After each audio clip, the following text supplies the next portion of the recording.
rather irrational, and so they have perished the hitters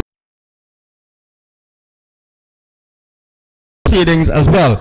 Sometimes the batsmen they take 10 overs as it can be a long stay out in the middle, because one, you're going to get no balls at some point, you're going to get wides, and so you may end up batting like 12 can come your way, and you can get 36 from 6 balls. Yes, and so sometimes school seems to be in a pretty good rush at the present moment. In America, they say that they're using the express train. They don't want to make any stops whatsoever, and it's not looking good. It's not really looking good for them so far. Jennings seems to have the ascendancy, and let's hope that one or two of them, two of the batters for the combined school, may be able to stand up and bat and at least battle the 10 overs, which is very important. 60 balls, for me, if your first 6 batters cannot battle 60 balls, then you should not win the game. Well, at the moment it's 5 for 4. They're actually 5 for 4 combined schools, and this is a terrible start for them. The new batsman is trying to turn the ball away, not sure initially where the ball had gone. He was called by the non-striker to run, and the signal of leg by comes from the umpire. The ball deflected away down towards the fine leg position, so they got a leg by for that, and the score's gone on to 6 for 4 combined schools, 6 for 4, and I think we're in the course of, this could be the 4th over, or is it the 5th? 5th over? So this is over number 5 in progress, and there's 6. Is he driving at the ball outside the off stump? Really just playing not the full-blooded drive, but so he was looking there to hit that one on the up, missed it outside the line of the off stump, and taken by the wicket keeper. Identification, we're still trying to ascertain. The batsman is Yannick, and who's the bowler bowling from that far in? Yannick is the man on strike. We're in the number 15 on his back, and the bowler is at number, I think that is Jedediah Martin with number 7 on his back. Yes, he's the man in operation from the far end. He comes in, and Yannick Watley is not been able to get that one away. Keeper. So we have had what? We have had some 6 overs completed.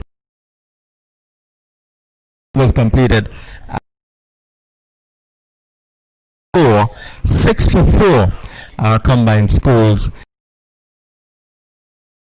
T10 Splash, organized by the Antigua and Barbuda Cricket Association. And alongside me is Denmore Roberts. Denmore, it's a very good afternoon to you, and it's a situation here where cricket is back in Antigua and Barbuda. Cricket is back. I'm hoping, though, that throughout this tournament that we see good cricket being played. I think a lot of people get carried away when they hear the short versions of the game, and they forget that it's normal cricket. It continues, and the batsman there is coming forward to get a run. So we have a tinted glass, and for some reason it looks wavy. So our vision is not as clear as it used to be. So I hope that the listeners and those following it on Facebook and other outlets will be able to bear with us a bit, because our vision is not absolutely clear. Here is a ball which is driven at. The ball goes into the offside, and there is no run.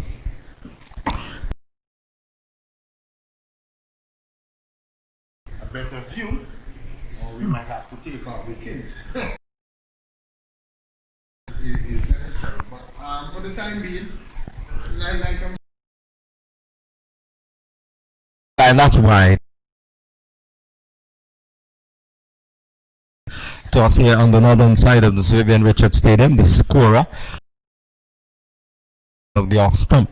So that's when they're losing his line on that occasion. Kenroy Brown with number 15 on his back. The bowlers have to really keep their bowling intact because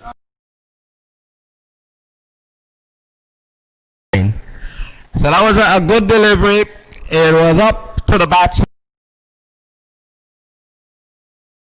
because the previous delivery was right outside the off, so there was a bit of movement away from the left,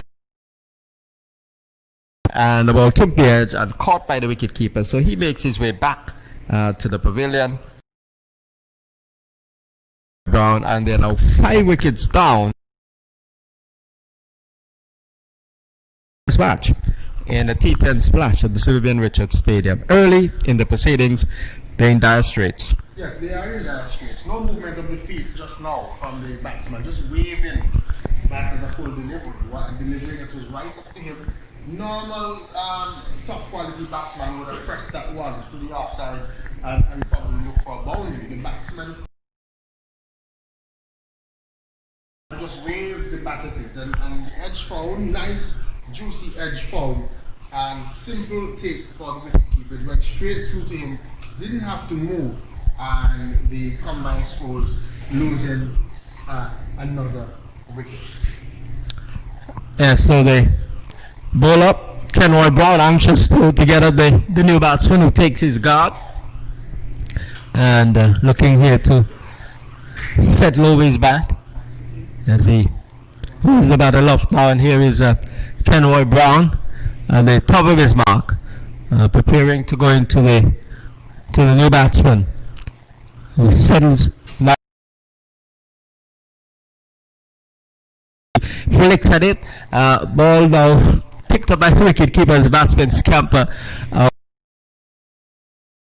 There is no signal from the umpire, so there probably was a little bit of inside edge.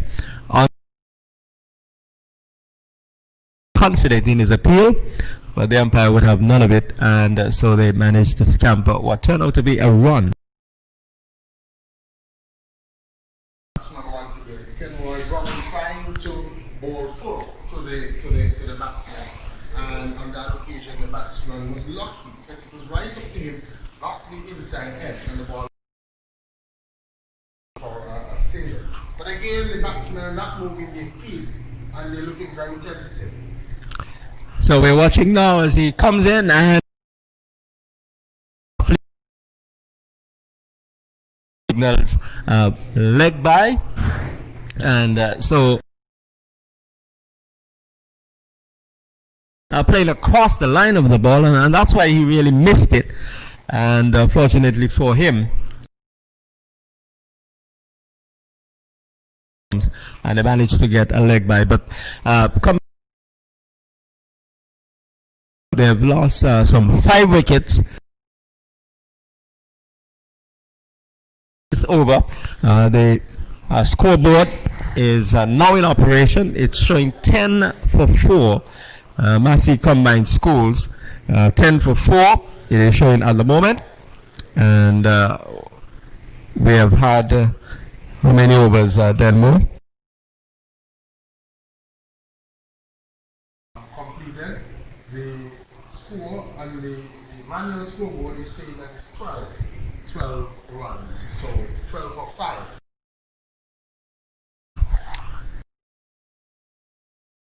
For 5 according to one scoreboard, and the electronic scoreboard, the manual scoreboard, 12 for 5. I suppose that will be clarified as we go along. Here is a cut shot attempted by the batsman, but he doesn't make contact. Signal wide by the umpire operating from this Andy Roberts.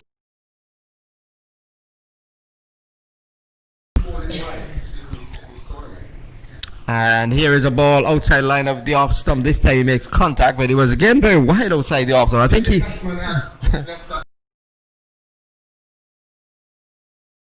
would have been in the runs because they would have gotten a wide. So here is a ball and just coming forward, just making some. a prod shot into the offside. Is he stumped? The umpire says no. That was the appeal, no movement from the umpire. The keeper had to bail us off in a flash. But the game played an aggressive stroke. All the shots played in this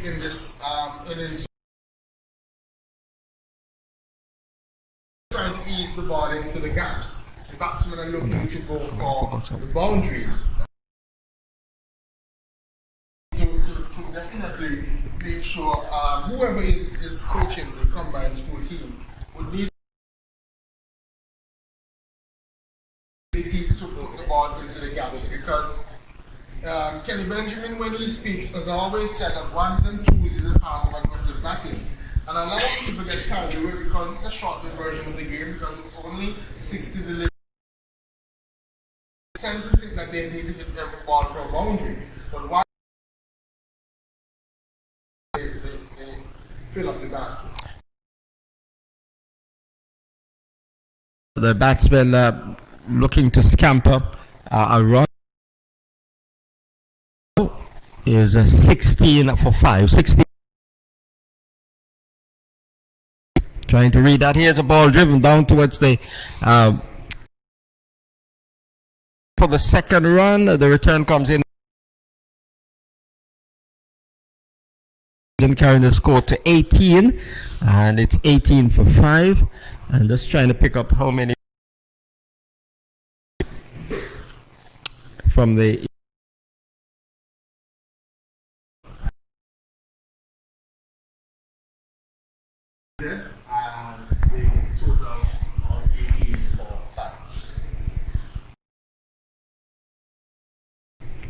and we know at the and he scored over 100 runs. Softball is a different kettle of fish altogether, because what happened in softball cricket, but as we've been saying, the teams sometimes maybe they go too early and trying to into the offside, just guiding it away towards the short point position. You want the batsmen to understand, too, Jack, that it's a situation where they can get ones for the bad delivery to put them over for the boundary, and the good ones still score. Ball pushed away into that last minute and getting the ball in the direct. And even in the mid-wicket area, he would have been able to get a single. This time they do, and it's a leg by. Ball coming off the pad. Very great bowling from Jenny. Batting on the part of the combined school players. Yes. An appeal here by Glentor Williams. The ball taking the and they're going into the offside, and umpire unmoved. Again, the ball is going to spin. He's a left-arm spinner. Dropped and then was spinning across the body of the right-hander. And he was merely searching for that. This ball is flicked in the air down towards the square leg area.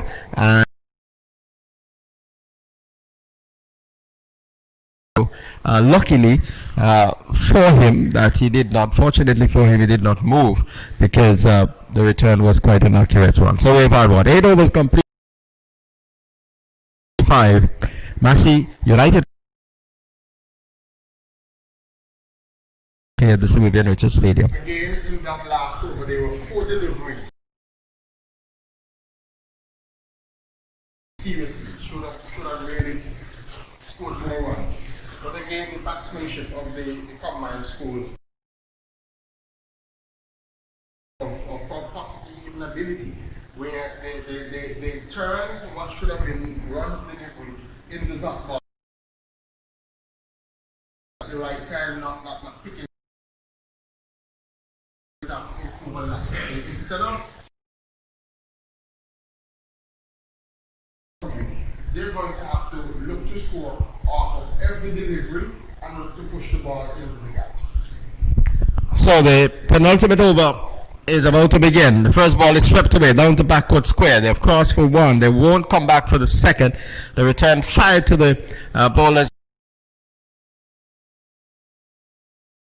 End was not accurate. It was high. The bowler having to pedal back. Got his hand onto it. The ball deflected from his hand. He grabbed it. So there again, Jack, not very good outfield cricket from the fielding team. So if the combined school batsmen were putting them under pressure by pushing the ball into the gaps and looking for those runs, they could cause no mistakes like what we saw there, because it was clearly a single arm, and we saw the batsmen for the combined school, for the fielders having given away an overthrow with what was already a comfortable single. So again, Is hit high. I think it has gone for the first six. Yes, it has. So that's the first six of the innings. Hit very, very hard by in the vicinity of Midland leg, and he over the top of straight mid wicket, and it has gone away for the first six of the innings. Combined schools, Massey Combined Schools having first strike in the first match of the competition. T10 splash here at Vivian Richards Stadium. The batsman gets a to come around to do the fielding. So the score with that single goes on to 29. Jedediah Martin. Paul Miller is the man in operation according to the score. Batsman settles over his bat, and here is Miller into bowl to him, and he's defending, playing the ball on the outside of the pitch, and Miller feels a defensive stroke in the stand there with both feet. He wants to get to that delivery, work it into the gap. This side is out of LBW. A ball well up to him, and he was trying to play the slug sweep, and he missed it, and the umpire adjudged him LBW. So another wicket has gone down. Jennings here in a T10 splash, and so they fall into further trouble. Just 29 on the board, 7 wickets down. This is the second to last over, and really it has been a disappointing batting effort by the combined schools team. Was on our about middle and he looked to swing the maximum. He would have been carried away by the fact that he connected earlier with one and got 6. That delivery could have been worked. It would have been 2 runs on the board rather than a wicket down. Again, playing, the normal cricket strokes that continue to be a disappointing batting showing from the combined schools team. 29 for 6 the scoreboard is showing. We'll clarify 6 or 7 down. We'll surmount it, I'm sure, at some point, and we will be able to give you the type of coverage.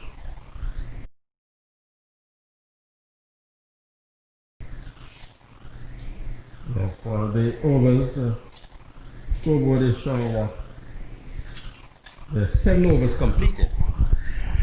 And I'm not sure if that is right. I think we've had more than 7. But there is another run here for the batsman who was, there's another batsman coming in and getting a single.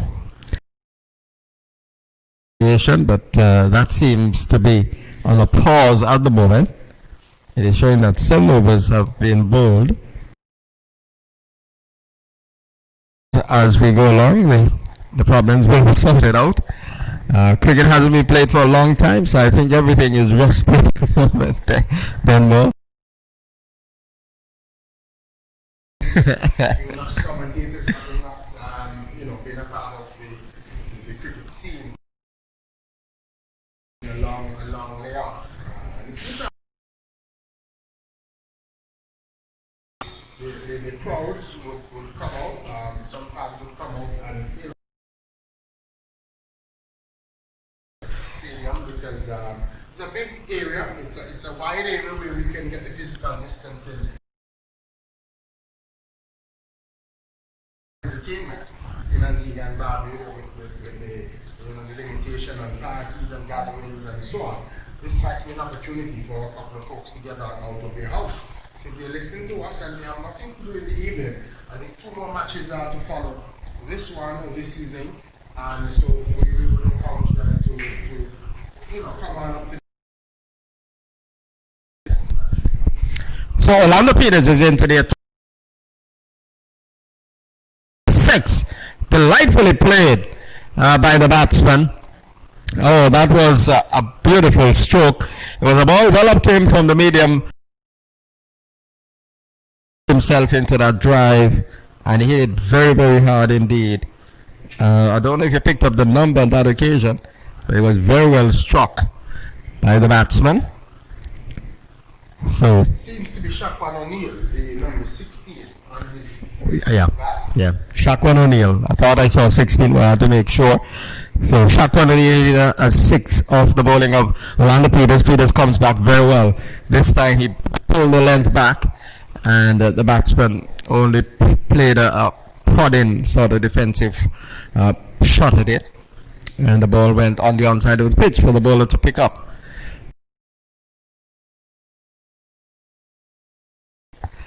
And turns.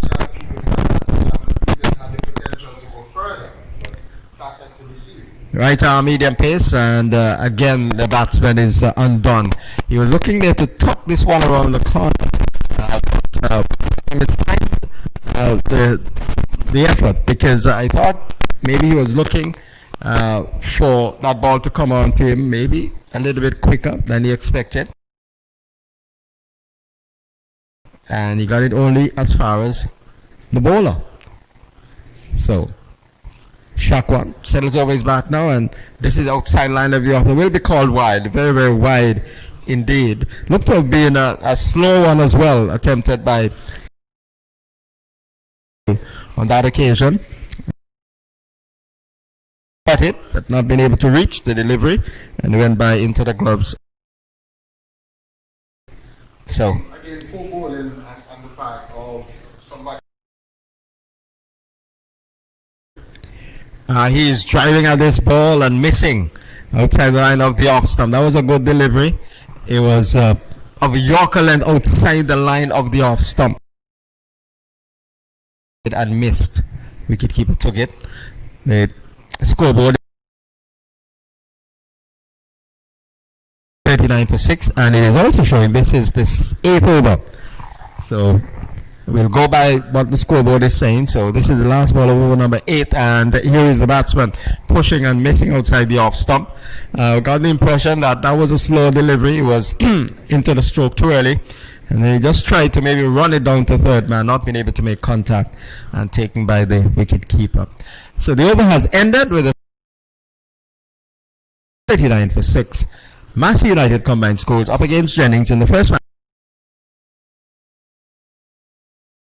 and watched by a growing crowd. I would imagine that later on we'll see more and more people coming into the ground to watch the end of this game, and also the other 2 that are to come later on this evening. So O'Neal and Pollard, this might be the partnership for combined school that could give them a score respectability. Ball is turned away towards square leg.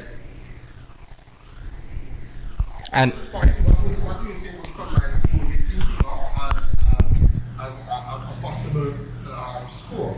They would be thinking of getting somewhere in the region of 70 or 80, even from this stage.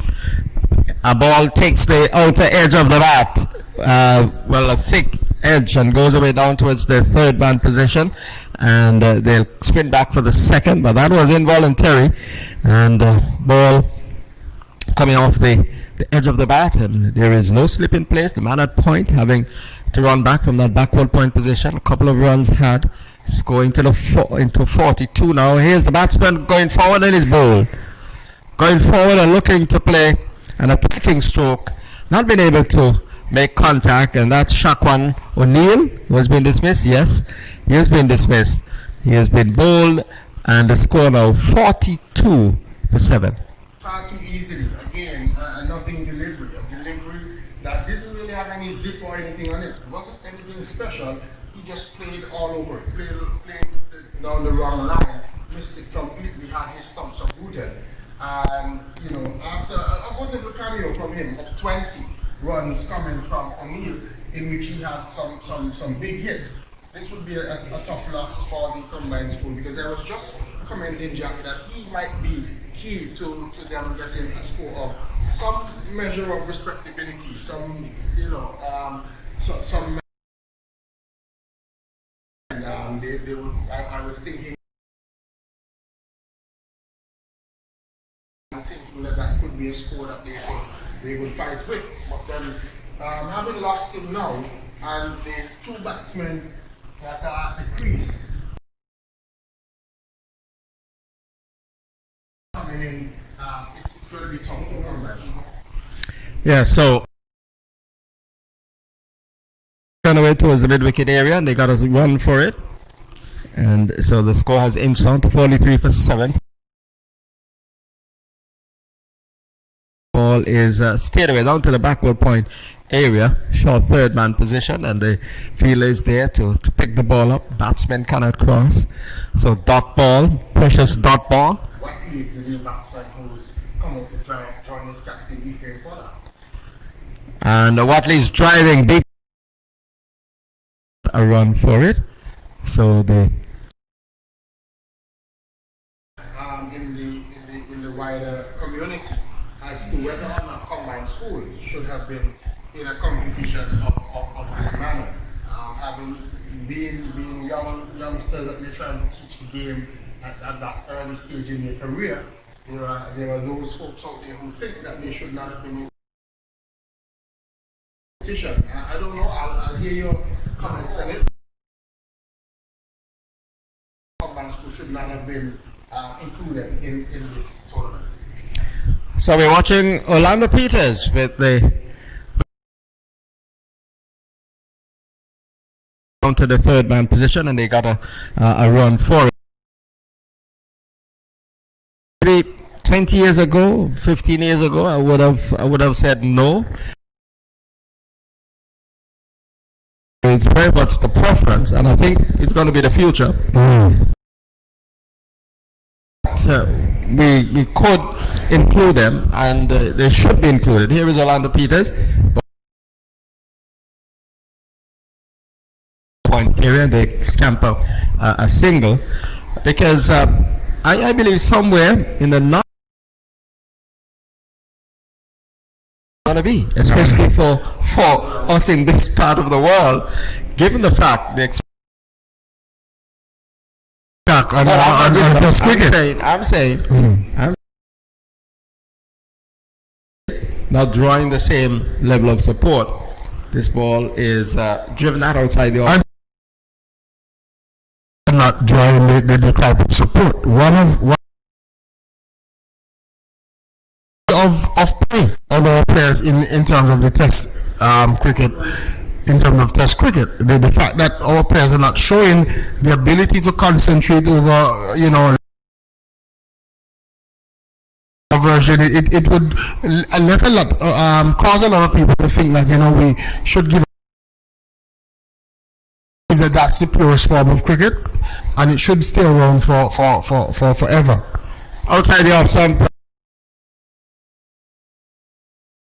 taken by the wicket keeper. And Test cricket years ago, as you said, the most important aspect of the game. That level of the game was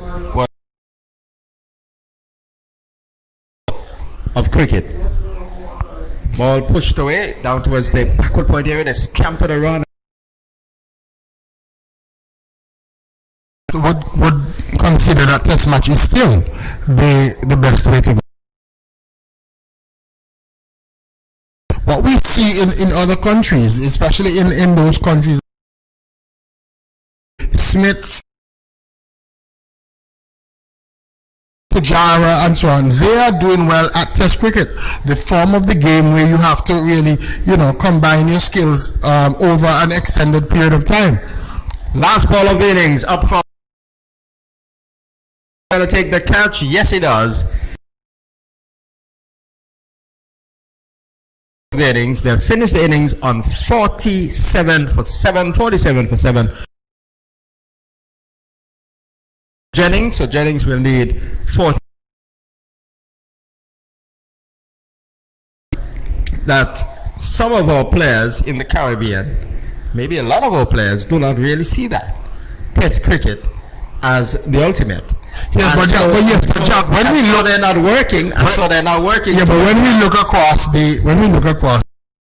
in even the T20 leagues around the world, so it means is the way to go for them and so on. They're not being rewarded with contracts because people this at youngsters who are in their teens and in their 20s and so on, they should be. So that's what I'm saying. So if it's going to be attractive to them, then we would see a lot more game that would, and that is why I would say to that level. And that is why I would say, Jack, that including them in all these shortened version of the form, having them the opportunity not to play in a version that causes them to develop the skills that are needed for aspiration to Test cricket. You want, when you go into a school game, you want to have time play shots that are not conventional. So what you want to do is that you want to teach them from an early age how to do it properly. So we'll take a break at this point with 48 to win the first match in the T10 splash. We'll be back with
2. 1, 2.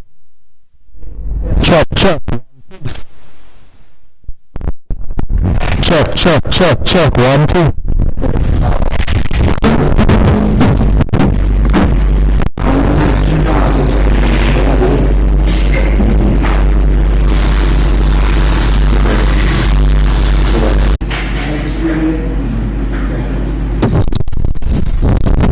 So in the second encounter, and Bethesda Golden, and his pickup squashers driving. That looks to be the man.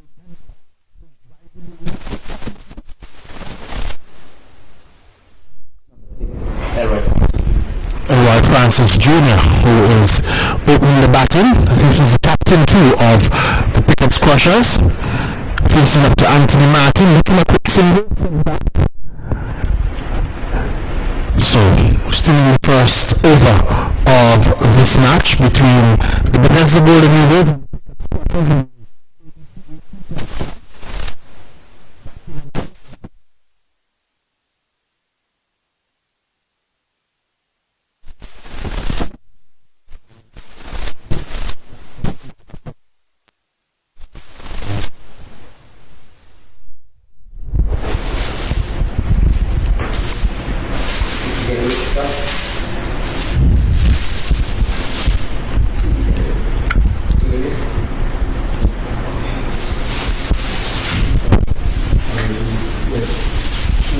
Good quick delivery, this by Irish Man hustling.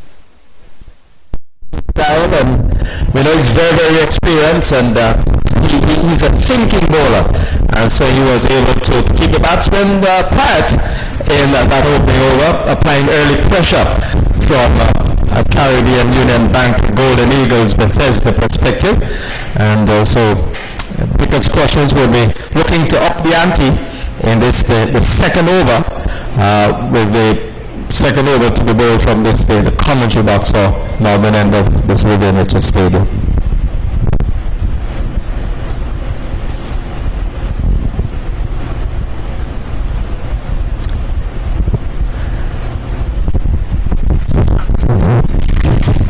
So we have some pace, and it's going to be the number 14 on his back for the Bethesda Golden Eagles.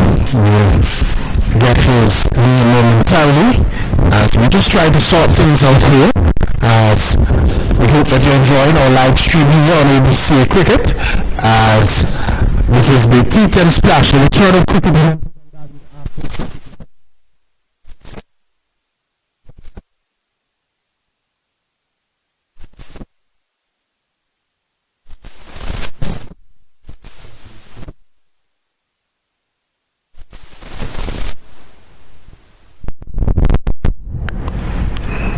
Francis and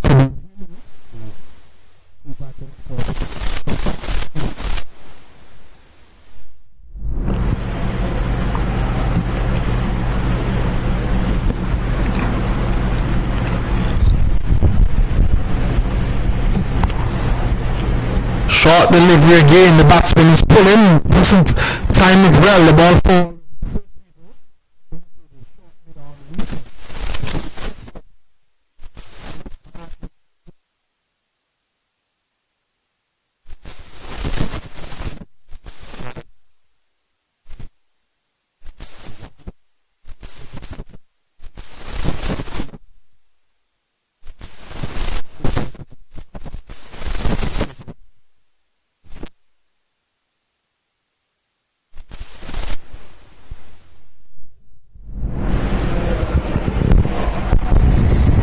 Vote caught behind. Edge.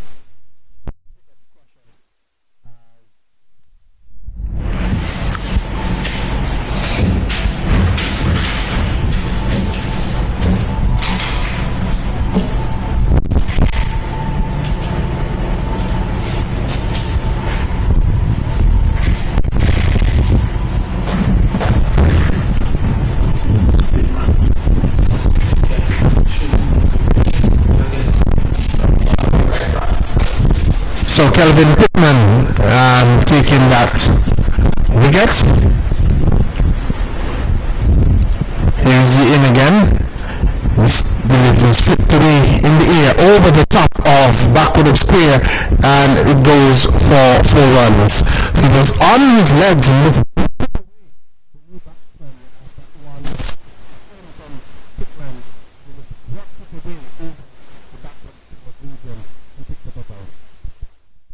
very well executed there. That was Jaheim Africa who played that shot. Yes, it was well timed, and I thought for a moment the fielder at that long leg position had a chance, but he went over his head and down to the boundary for 4.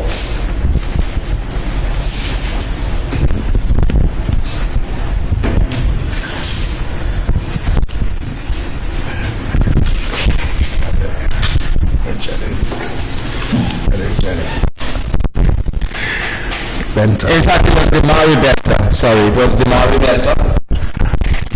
The Mari Benta who played that stroke. So Benta and Francis at the crease for Pickett Squashers as Pittman in over number 2.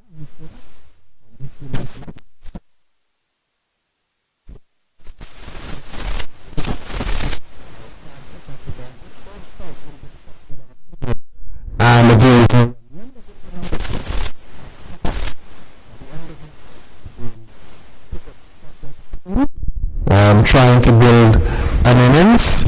They are on 10 for 1 in the after 2 overs. The Mari Benta and Elroy Francis at the crease for the Pickett Squashers team. So not a flying start by any stretch of the imagination by Pickett, but only 1 wicket down, and they know that as the innings progress, they'll be able, with wickets in hand, to apply pressure to the fielding side. And we also know that in 10 overs a side cricket, it's a fast-moving game, and things can happen, things can unfold very, very quickly. So we anticipate that that duel between bat and ball will continue between these two sides. So just 1 over for Anthony Martin at the start. He is given away. We're going to have pace from the Sir Andy Roberts end. And while Francis Jr. faces up as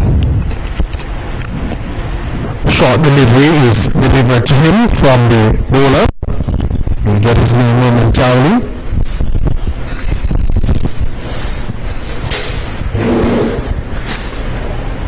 Is that the number 8 on his back, Jack? I'm still trying to figure it out.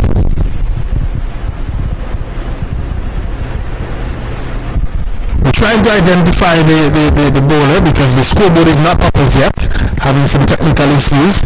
Here is this delivery, the batsman.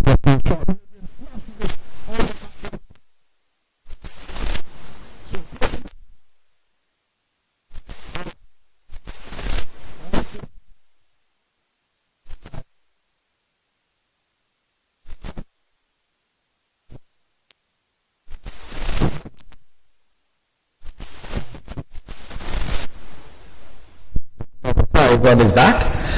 Yes, it was a short ball and very well executed there by Francis, hitting that ball down to the backward square position for 4. Faces up again, and this time he's launching at 1. He's wanting to come through for a single event, sent back by the Sent back by Francis. He had to scamper back into his crease. He got back eventually, so there was no run. And the Benta brothers on opposing sides tonight, this evening. The wicketkeeper is Demari. Well, Derham is the keeper. Demari is the batsman. Out in the middle, he's on the non-striker as well. Delivery worked away again into the single. So one more to the wicket squashers total. The manual score.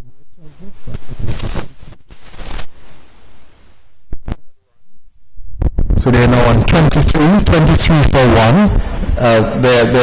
The sons of Bishop Benta. Yes, Bishop Benta. Yes. Driving at the delivery outside the line of the off stump is the batsman. And I'm sure he would have given them his blessings. Certainly. And would have asked God's guidance and protection. I wonder who is batting tonight. Knowing Daddy, he would just want both of them to perform. I don't think he'll be back here inside. He want both of them to perform. This one is down the leg side. Should be called wide and missed now by umpire Javid Goodwin with his outstretched arms. So, not very good bowling so far by the bowler here for the Golden Eagles. I didn't call him Bishop because there's a certain commonality between us. I'll tell you after this ball. This delivery played away into the offside.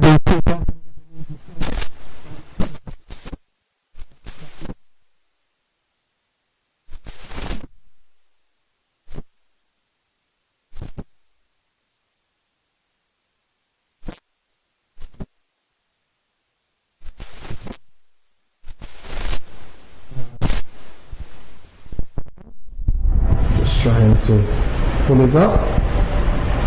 Looks like 20. 29 for 1.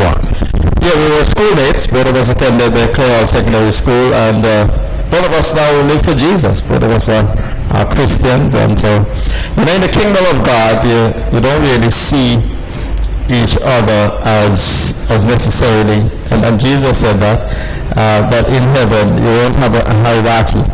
Everyone will be on the same level. Here is this delivery cut away over the backward point region, and it falls. The batsmen are able to come back for a second run, so 2 more to the total, 2 more to Francis Pittman in the second over. And the scoreboard is up. It's now 31 for 1.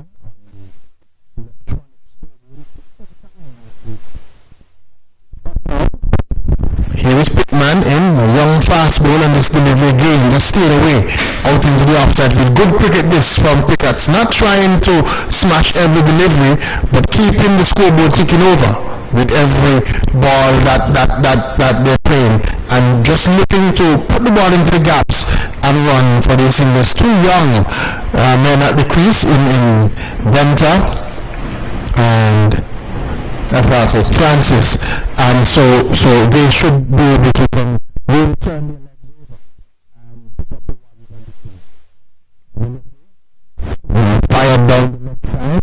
The batsman allowed to go by the umpire. So for a moment, the umpire was wondering why she was waiting so long.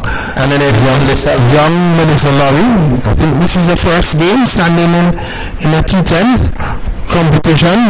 One of the selected. She's a young umpire, wouldn't be too harsh on her. She's learning. So it's Pittman.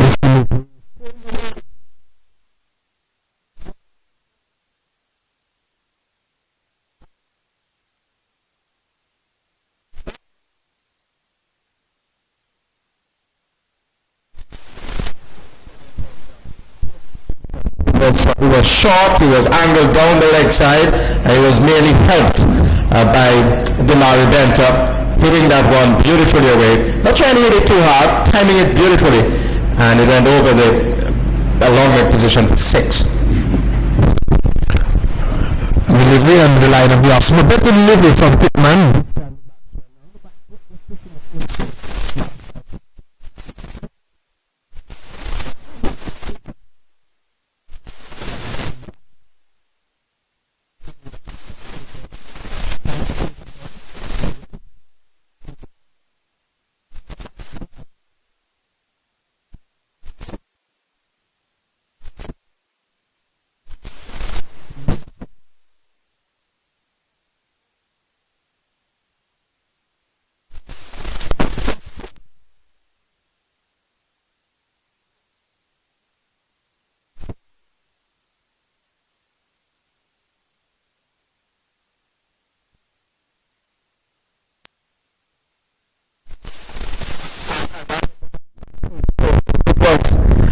Was effortless as well by Demari Benta. He hit that one long. It went over the straight long off position and went very, very quickly as well.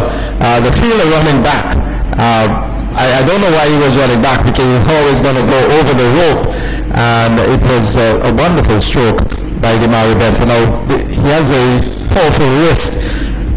His father, Bishop Benta, also had very powerful wrist while he was playing the game, and I suppose he still has. And so he was able to use the power in the wrist a while ago to execute that stroke. Wonderful stroke, hitting it almost effortlessly off the front foot over the top of straight long off the 6. 48 for 1. So we've already had.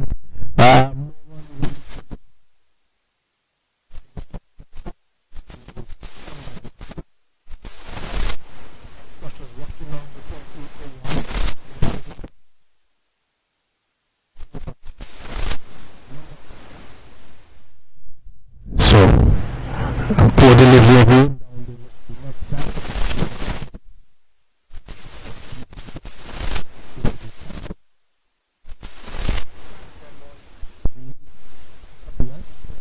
We're looking to guide it down to the unprotected straight fine leg position. There's a man backward in the fine leg area that he's pretty wide. Yes, quite wide. So he got that onto it, but Darren Benta was able to get around and stop it. We're watching. He's jumping down the track and hitting this one.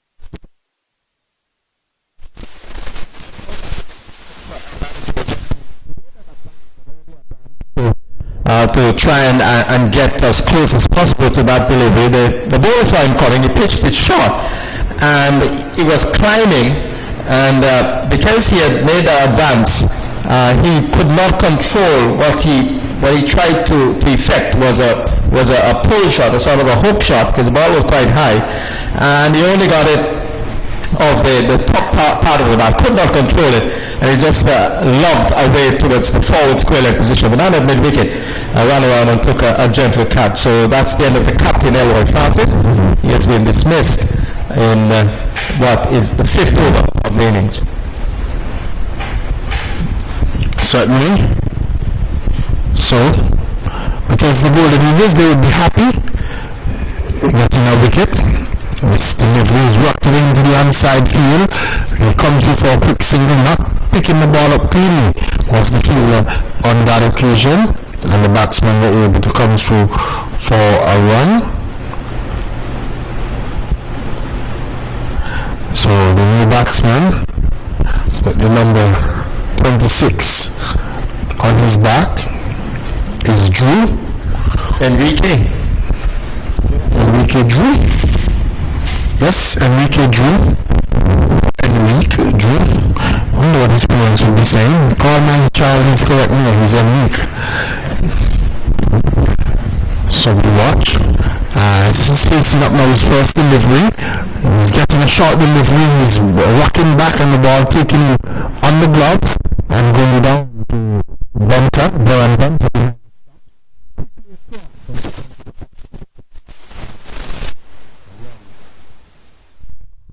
So, And it was a good delivery by Tariq Mason. That's the bowler in action. Tariq Mason, number 15 on his back. The ball followed Enrique, and he managed to get a little bit of glove onto he's hitting this one hard out to the long.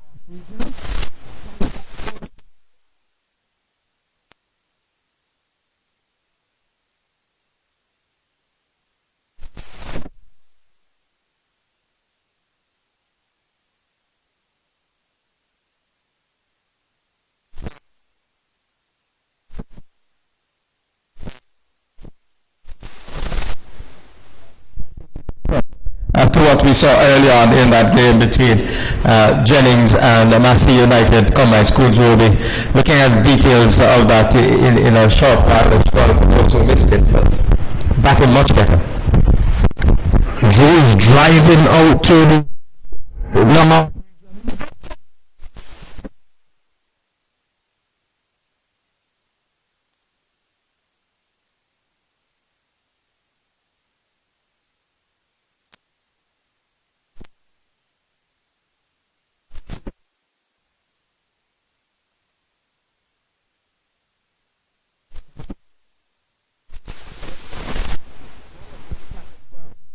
The pace of the ball was hit high in the air, and he was judging it and looking for the opportunity to come in while the ball was high above him. It was a case that the ball was almost coming at him, and it was dying, as you said, and so you have to judge that very, very well and clutched it with both hands diving forward. We've seen some good catching already in this T10 splash. In the earlier game, we saw one or two diving catches being effected in the outfield, and that was a good one as well to remove the very powerfully built Enrique Drew. Came for a short stay, so he has been dismissed, and Pickett's Crushers bringing up the 50 in the fifth over innings. So it has been good going by them, operating at just about 10 runs per over, and so they'll be quite happy with their performance so far in terms of the run scoring. Yes, they've lost 3 wickets, but generally they would be very satisfied with their batting effort.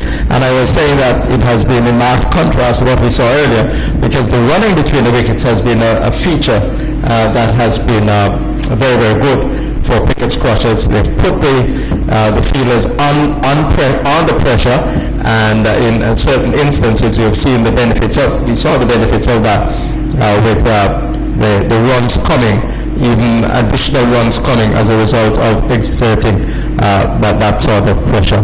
So good going by Pickett's Crushers in this second match of the T20 splash. Yep, so 5 overs have gone. Pickett's Crushers, they are on 51 for 3. Gresham Phillip has come to the crease to join Benter. Yes, and it will be the bowler from the commentary box end to continue. A ball outside the line of the off stump. Darren Benter takes it behind the stumps. Fielder with Nathaniel seems to be the bowler.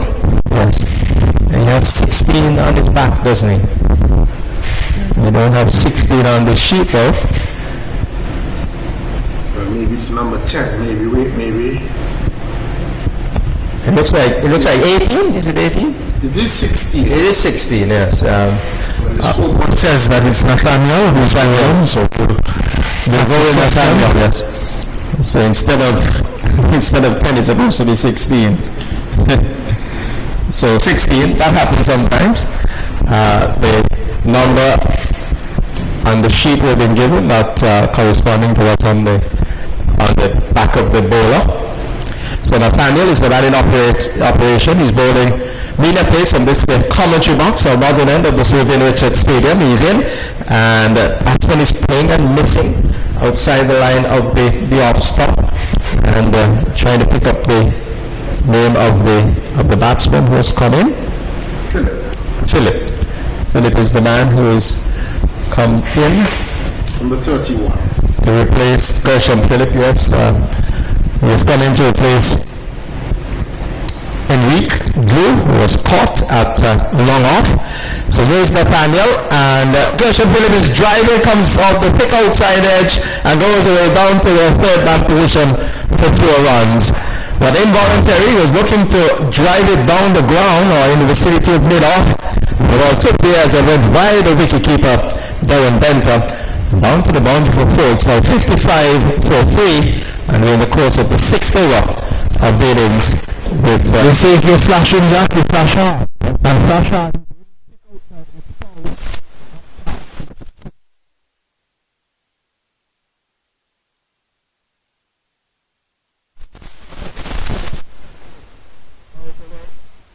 Into the offside, down towards the extra cover position. Anthony Martin is in off the boundary, fires a return to the keeper's end, and so they got a run for it. The score now up to 56 for 3 with 1 ball left in the 6th over of the innings. So in the earlier game, Jennings beat Massey United Combined Schools by 5 wickets with 7 deliveries to spare. Ball is hit down the ground. Not a full-blooded drive there by Darren Benter, by Demari Benter, correction. And he got a run for it off the last ball, so he retains the strike. The score 57 for 3 with Benter on 21 and Philip is on 5. Philip on 5 and Benter on 21. So combined scores labeled to 47 for 8. Shakwan O'Neill made 20 of 21 deliveries. Jedediah Martin had 2 overs, 2 maidens, and he picked up 3 wickets for no runs. He had, in his 4 overs, there were maidens, and he had 3 wickets. Jedediah Martin, the medium pacer. Kevin Brown bowling medium pace as well. 2 overs, no maidens, 2 for 10. Paul Miller, 2 overs, 1 for 15. Glenton Williams, 2 overs, 1 for 6. And Milanda Peters had 2 overs, 1 for 13. Jennings in reply, 48 for 5 of 8.5. 7 balls were left when the winning run was hit. The action continues. Start of over number 7. It's cut away by Benter down to third man. The ball is fielded at the square third man position, just flicking the ball back. Foot away from the rope, and they're back for the second run. But a good-looking guide down to the backward point third man area for a couple of runs by Benter. He's on to 23, and the score now 59 for 3 at the start of over number 7. Malik Jarrell had 16, but needed 23 deliveries to get there today. Malik Jarrell, far better batsman than what we saw, ball clipped away towards the mid-wicket area. Now Bente can't get a run for it, so he remains on 23. Jalen Francis had 1.5 overs, and he picked up 2 for 15. Jalen Francis, bowling for combined schools. Yannick Watley, 2 overs, none for 17. He was expensive. Michael Harilal, contrastingly,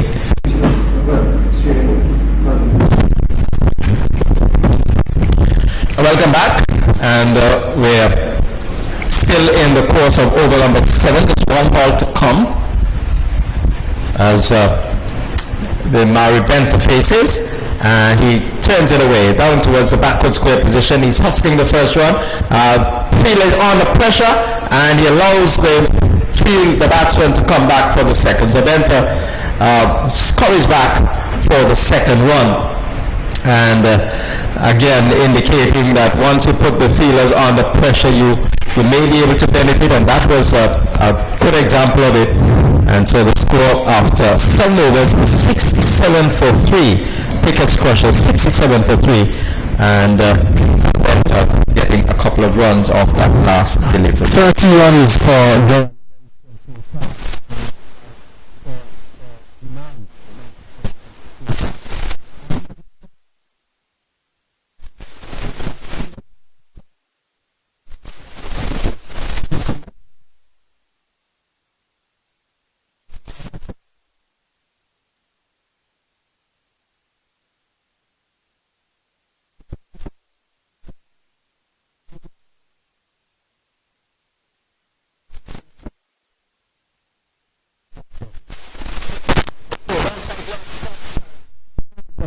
flashing, and he's out caught. Is he? Yes. Yes, he won.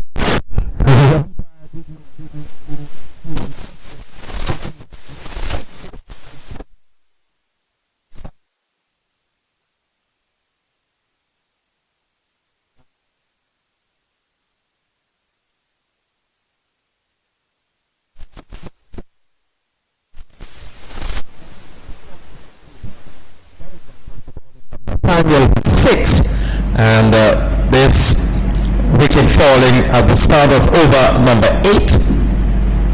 So Pickett's Crushers losing their 4th wicket after a reasonable start to this match. In fact, they were going at 10th over at one stage. Just after 5 overs, they had already had 50 runs on the board, and so they'll be hoping to get as close to 100 if they do not surpass the 100. It's going to take some getting for them to get up to the 100 mark. They still need 33 to get there, but we're talking about limited overs cricket. We're talking about a game that can change very, very quickly in a short time, and so Pickett's Crushers will be hoping to do just that. But first the Golden Eagles will be looking to continue their fight back. And here is Nathaniel outside the off stump, and the new batsman is having a go at it, not being able to make contact. That's Shadrach Jr. who has come to the crease. That's Vincent Shadrach Jr. He has come out. He can hit the ball a mile, so he'll be hoping to make an impact here this evening with his batting. He bowls quite a pace as well.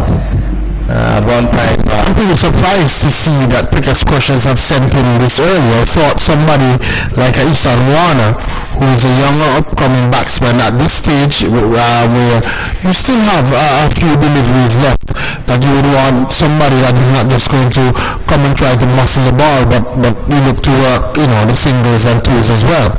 Well, he's off the mark. He gets a couple as he pulls the ball away down to the backward square position for a couple of runs. Based on his ability to hit the ball and hit it a long distance, I think that would have swayed the captain and the management team, coaching team, to send him out at this time. Isan Warner will be more adept at opening the batting to really set the pace, I think. Ball is outside the off stump. Here is he flashing and missing. Taken by wicket-keeper Darren Benter. Nathaniel outside the line of the off stump, back of the length. Interesting though, in the Pickett's Crushers squad, I see Amanda Edwards listed as one of the persons.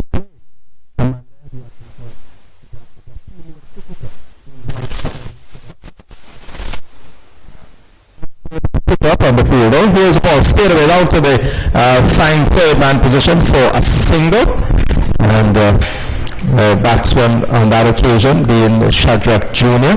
So he gets another run. He's on to 3. The now event on 30 comes into strike, and the score is now 70 for 4. 70 for 4. 1 ball left in the 8th over. So 2 overs to come after this one, and Pickett's Crushers will be hoping to get, if not 100, very, very close to that.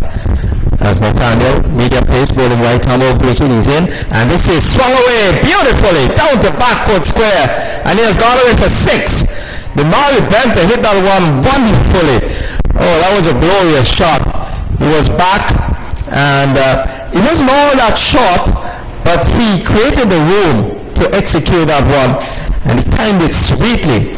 Hit it airily over the backward square position for 6 runs. He's on to 36. And the score is rushed on to 76 for 4 at the end of the 8th over. Yeah, he's batting well in Benter.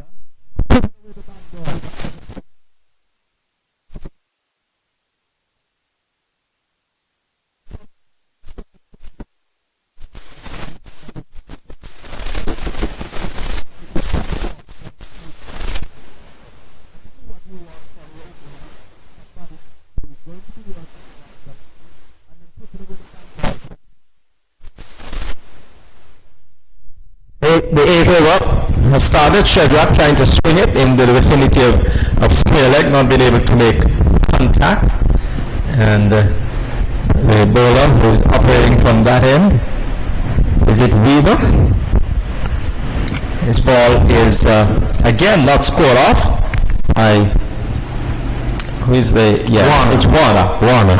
It's Warner who is in operation. And I was saying Ethan Warner. Ethan Warner is playing for Bethesda, and he's run out. Ethan Warner running about mid-pitch, collecting the ball, sending it to the keeper, and there was Shadrach Jr. short of his ground. They were trying to scamper a run and not being able to succeed. He tried to get back, but it was always going to be very, very difficult to do so. And that from Ethan Warner found him well short. And that came about too, Jack, because he would have beaten.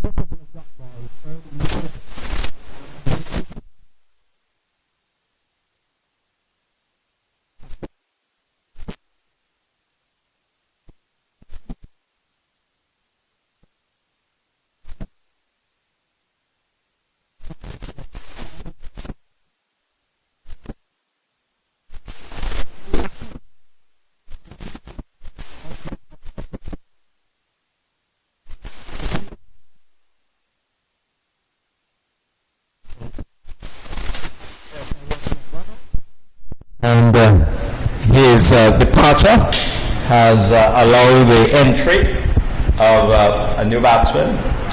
Jonathan Attlee. Attlee has come in, and here is he driving at this ball. Missing. Driving and missing, and the bails were flicked off by the ever. And here is the video.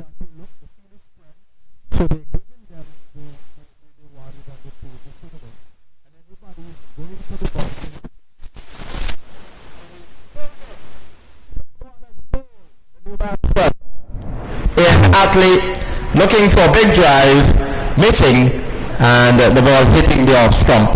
So Bethesda Golden Eagles coming back very, very strongly in the latter half of this innings.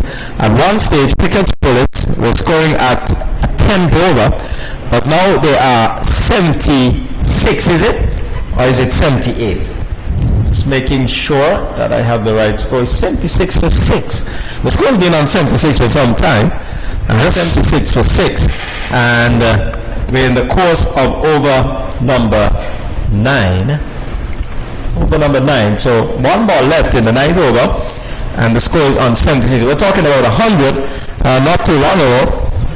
But Caribbean Union Bank, Bethesda Golden Eagles, they have virtually put the brakes on Pickett's Crushers. And now they'll be hoping for a score maybe in the 80s. So here is some water. The final ball of the 9th over, and the new batsman is defending, not prepared to take any risk whatsoever, and just playing that ball into the outside. I think that's Timmy Thomas who has come out. Yes, he's on naught. Demari Benter, who has been there since the start of the innings, is on 36. And he'll be keen to get as much of the strike in this last over as possible to try and push that score into the 80s and possibly beyond. Anthony Thomas doing a good job there, because he recognized that Demari Benter is the man who's going to be on strike and in form and has already scored 36 runs. And rather than trying to get the strike and to put himself in a situation where he's going to be on strike and a new batsman, he just defended that last delivery to open the possibility for Benter to be on strike to face the final over. I thought that was a good decision by Timmy Thomas to have the presence of mind to know I want Benter to be the one that has all the opportunity to be able to face the final over, because he is most likely the person to be able to push the score on. And Anthony Martin, the experienced leg spinner from a West Indies player who will bowl that final over, is in, and Demari Benter gives him the charge, and he's out LBW. Given out LBW by umpire Melissa Laurie. He was looking to hit that one over the top, missed it, and was judged LBW. So Demari Benter walks back LBW to Anthony Martin for 36. And the slide by Pickett's Crushers continues. They are now 76 for 7, And they've lost out of the 10th. Yeah, they lost quite a number of wickets and have not been able to push on the score. They've soaked up some dot ball.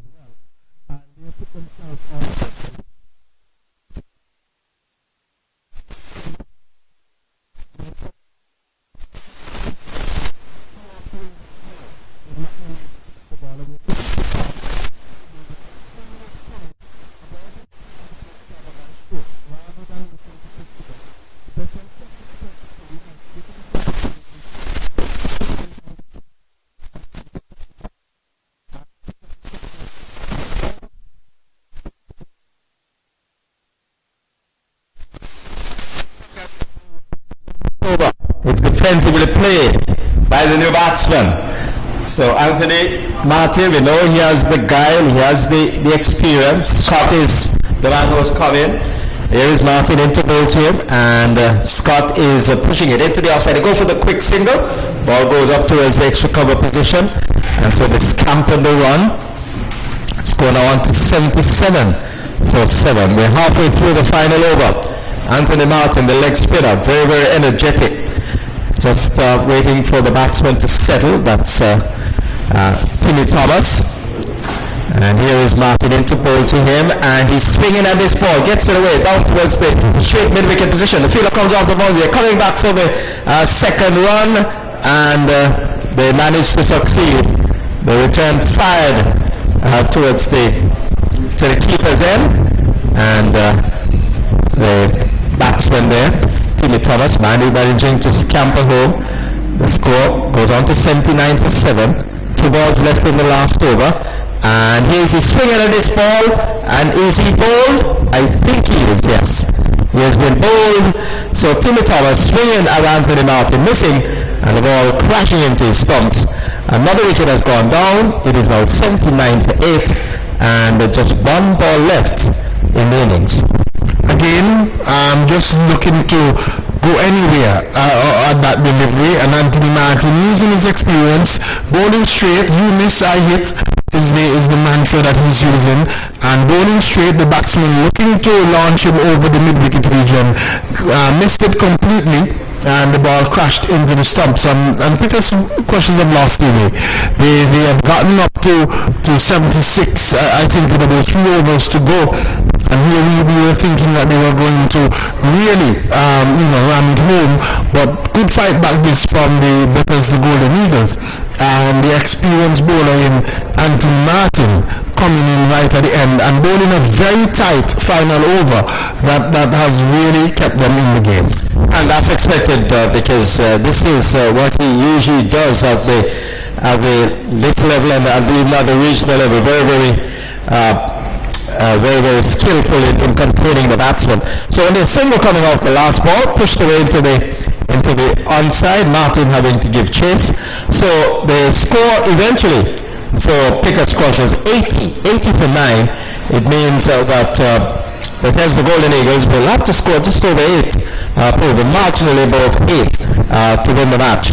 And this will require a much better effort than what we saw in the first game when Jennings won. They beat Massey United Combined Schools by 5 wickets, having to chase only 48 to win the match, and they did so with 7 deliveries to spare. After this match, it will be PIC Liberta Blackhawks, one of the top teams, if not the top team in Antiguan cricket at the moment, certainly for many, many years, the most outstanding team in Antiguan cricket with a string of titles.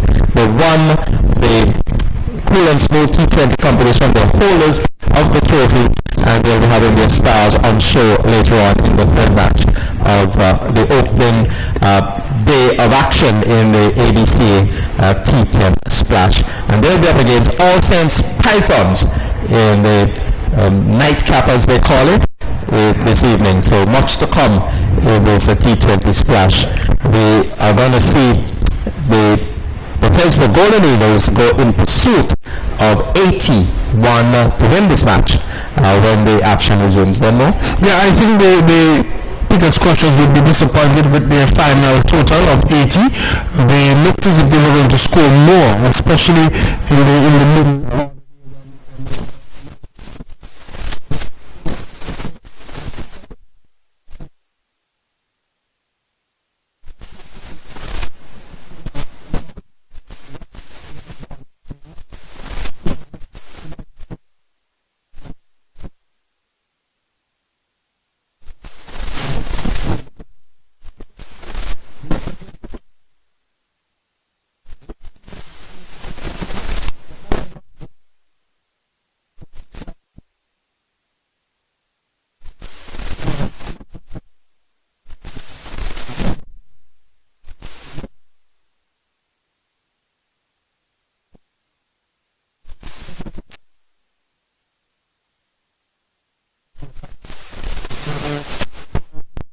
Take their knock and make sure that they don't make hash of what is a pass score, I think, made by the Pickett Squashers.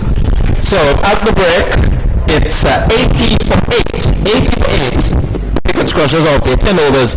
And Bethesda Golden Eagles, sponsored by Caribbean Union Bank, will need 81 to win the match. We'll be bringing live coverage of their reply in a short while. Until then, it's a break from us here in the commentary position.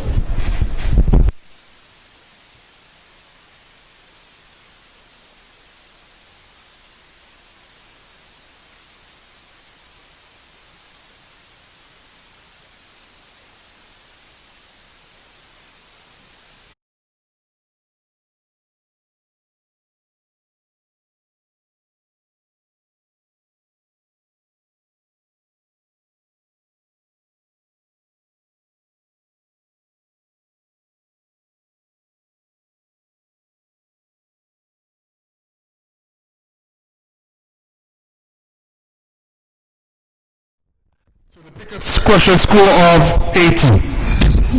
First delivery, batsman is a loud appeal, that outsays the umpire. Batsman is looking to work that one on the onside. The ball taking him on the pad, looks of taking him high up on the pad. Umpire Melissa Lowry not interested, saying not out. So it's Shadrach Jr. Shadrach Jr., who is opening the ball in, he seemed to have bulked up quite a bit. Looked to have been in the gym. Sometimes I wonder if the bulkiness of bulking up in the gym, if it affects your bowling, makes you less effective. Doesn't seem to be as free as when he was not that bulked up. But he's doing the job here today for the Pickett Squashers team. Duckworth Lewis turn conversion is just coming into us here. Jack Matthews still don't understand it, the Duckworth Lewis system. Here we watch, still the close side line of the off stop. That looks to be Floyd. Is that Floyd, the left-hander who is there? I'll get you. No, it's Adrian Barron. Adrian Barron. And Barron can be destructive if he gets going. You're not the most stylish batsman you would ever see, but once you come in,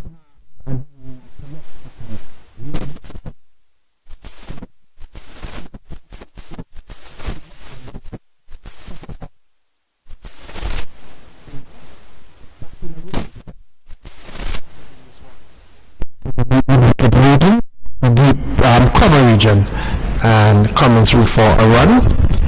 2 without loss. It's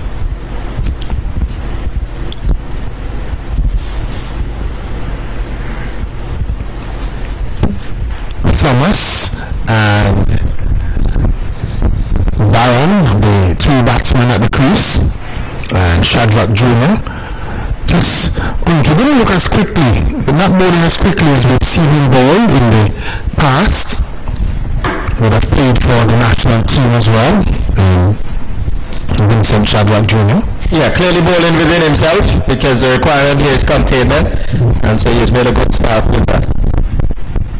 He's in and is bowling to Thomas, and Thomas is trapped on the crease and playing the ball out into the offside field. All the fielders almost converge on that one to end the first over. So just 2 runs coming from the first over. Good start with the ball by the Pickett Squashers team, having the batsmen in Thomas and Barron keeping them in check and limiting them to just 2 runs. So quiet start by Bethesda Golden Eagles. They know the importance of preserving their wicket, and in a chase like this where you have to score marginally over 8 per over, that you need a good start, and they're trying to lay a foundation here, not taking any chances in that opening over, just trying to have a look initially, and then hopefully they'll be able to launch in the upcoming overs, not too far down the road, because we cannot allow the asking rate to climb, because in T20 cricket, when it climbs beyond 10, 12 and so on, it becomes a very, very difficult proposition later on. Start of the second over, and Barron is swinging and missing, almost golf style. It's looking like when you're going to tee off in golf. Just raised his head and swung at that one, missed the ball completely, the ball going through to the wicket keeper. There is no run. So Adrian Barron and Devon Thomas seems to be the opening pair. Barron again gets the delivery outside the line of the off stump, and the ball hustling through from Thomas. That was a quick delivery. Adrian Barron was very, very late on that one. That was fast. Timmy Thomas, I think the young fast bowler. I think he has been in England. He has been to England on some sort of exchange program, I think he was. Here is he in, and this delivery, Barron is driving out to the...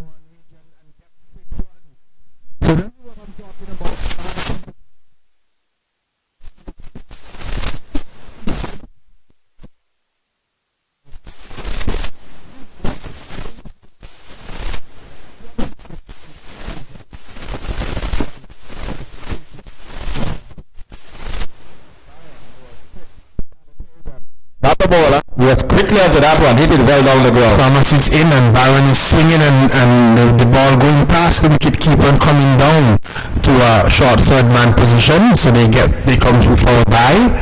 So 1 more to the total. I looked in the direction of the scoreboard, and it flashed off in a flash.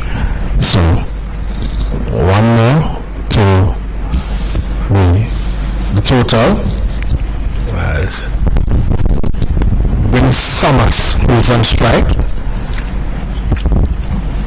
Thomas facing up as this is in, and he's driving out to the long off region.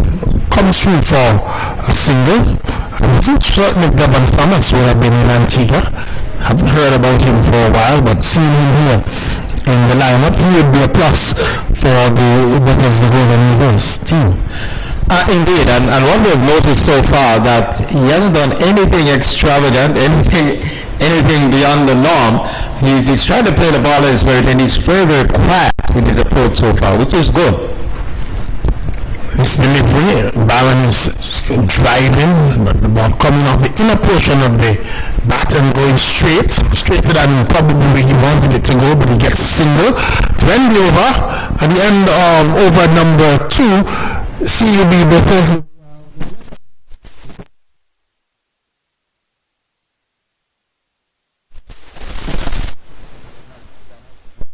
Devon Thomas, a rash sort of inclination at times, and he has given his wicket away. He's a huge talent. I remember when he was much younger, I saw a match at the police recreation grounds where this young man got on his toes and hit a fast bowler with the ball rising very close to his chest, threw mid on for 4. And not every batsman can play that shot, especially the way he played it on that day. So this is a player with a tremendous amount of talent, but what has affected his batting is that rash, that irrational sort of way of just doing things that are out of the norm. So he'll be mindful of that tonight in this run chase. Third over started, and Barron is swinging at this one. Down the left side, called wide, belatedly again by umpire Melissa Lowry, and so runs on the board here for the CUB Bethesda. I think wides are 4 runs, and they're not bowled over. Here is this delivery again. Not only leg side and Barron just helping it on its way, and it goes into the boundary. So 4.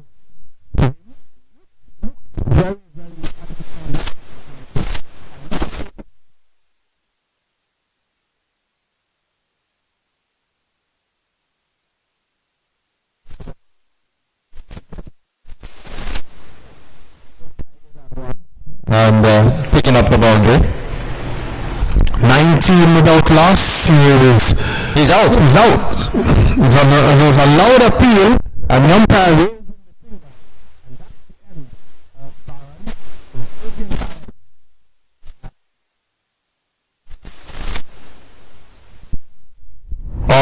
Atlee, and he has to go back to the pavilion, and the total is 19 for 1. Yes, the previous delivery, he got a boundary for it. He was outside, Atlee was outside the line of the left-hander's leg stump, and he went there again. And this time it produced a result because he managed to make it, and the wicket keeper, Zaleem Scott, took it, and he took it rather gleefully. There was the spontaneous appeal, and the batsman, I think the batsman walked. I'm not sure if he gave Melissa Lowry, the umpire, she did raise her and her back to us as well. It's difficult to see, so we're going to have to encourage her that she needs to raise the hand higher Right. above her head when she's giving out, because she's already small in stature. So outcut of the bowling of Treverson Atlee. So it's 19 for 1. Has come out to join Devon Thomas, and this first delivery is cracking it backward of point for 4. Backed away and smashed it past the fielder at point.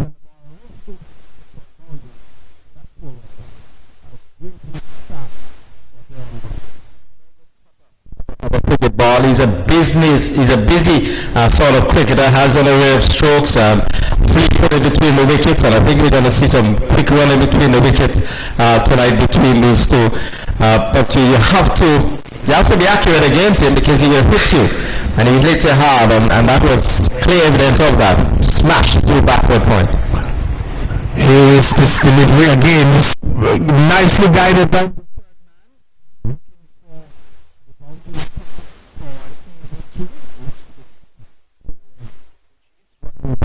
from that short third man position. 2 more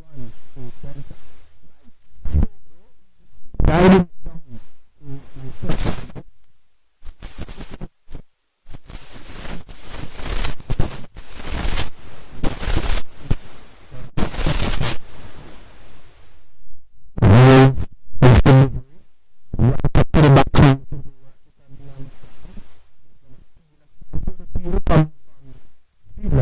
no damage done.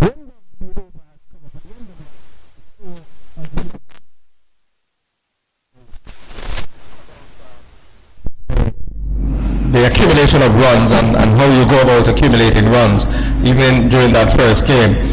With the fact that you can get 4 runs from a wide, that should encourage the batting side to exercise maybe a little bit more patience, because if you're going to get 4 runs from a wide, it's going to help your scoring rate, and you're going to put the fielding side under pressure. You know the wides are going to come, so that should be another factor. You try and work the ball around.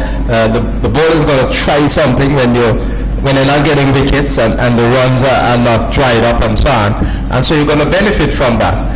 So that's another reason I think that we should see a more astute way of accumulating runs in this competition. Let's wait and see what happens. Thomas is facing up and he's just working one into the other side. I think Thomas was very sedate early on because he knew that he was battling with Adrian Barrett.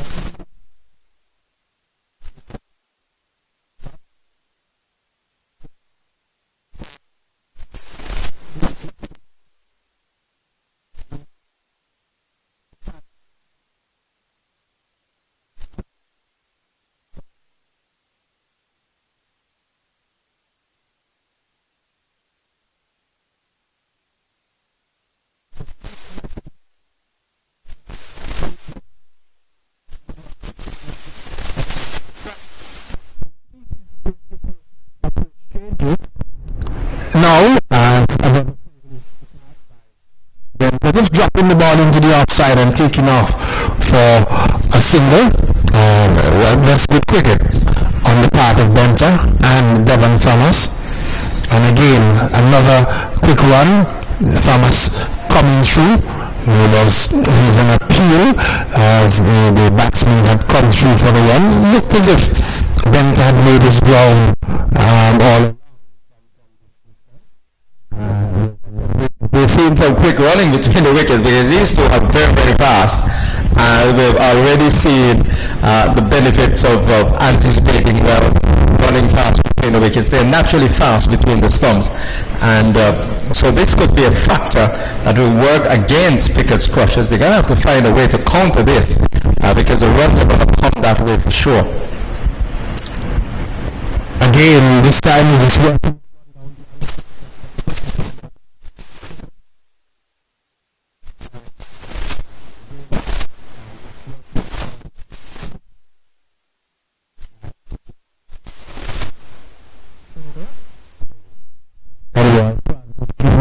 First over is the captain of the Pickett Squashers team, and this time Devon Thomas is coming across and lapping this one down to long leg position.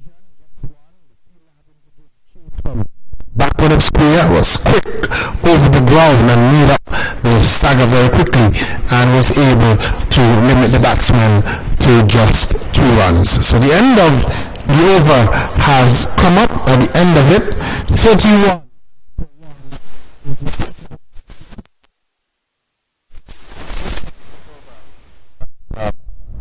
Demari Benta, that's Darren Benta, correction, was running very, very fast towards the non-strikers end, as if he was running alongside Usain Bolt.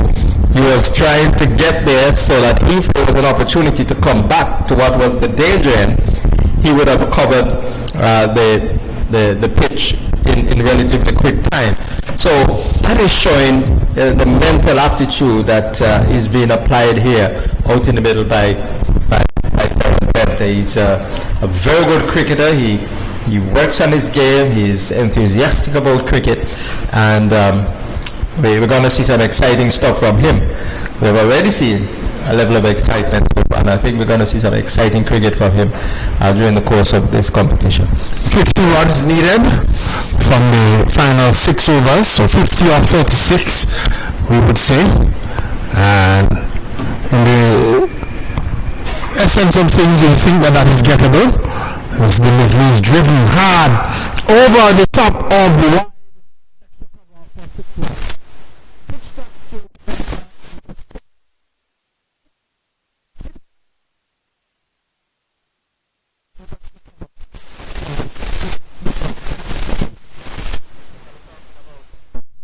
The ability to really hit the ball and hit it well. Beautiful execution. Henry is in, and this time he's turning it into the mid-wicket region, gets another run, so 38 for 1 in over number 5. For a sighting of Amanda Edwards, she was the fielder who retrieved at that deep cover position. Yeah. And we watch as this delivery the batsman is driving out to the fielder coming off the long off boundary. They come through for an easy single. Devon Thomas again not playing with any risk, just pushing this one out into the offside field. And you would think that he knows.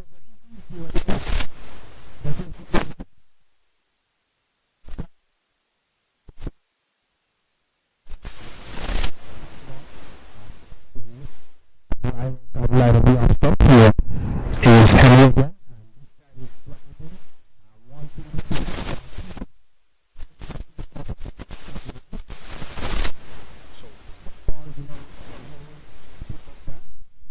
Having struck for 6 first delivery.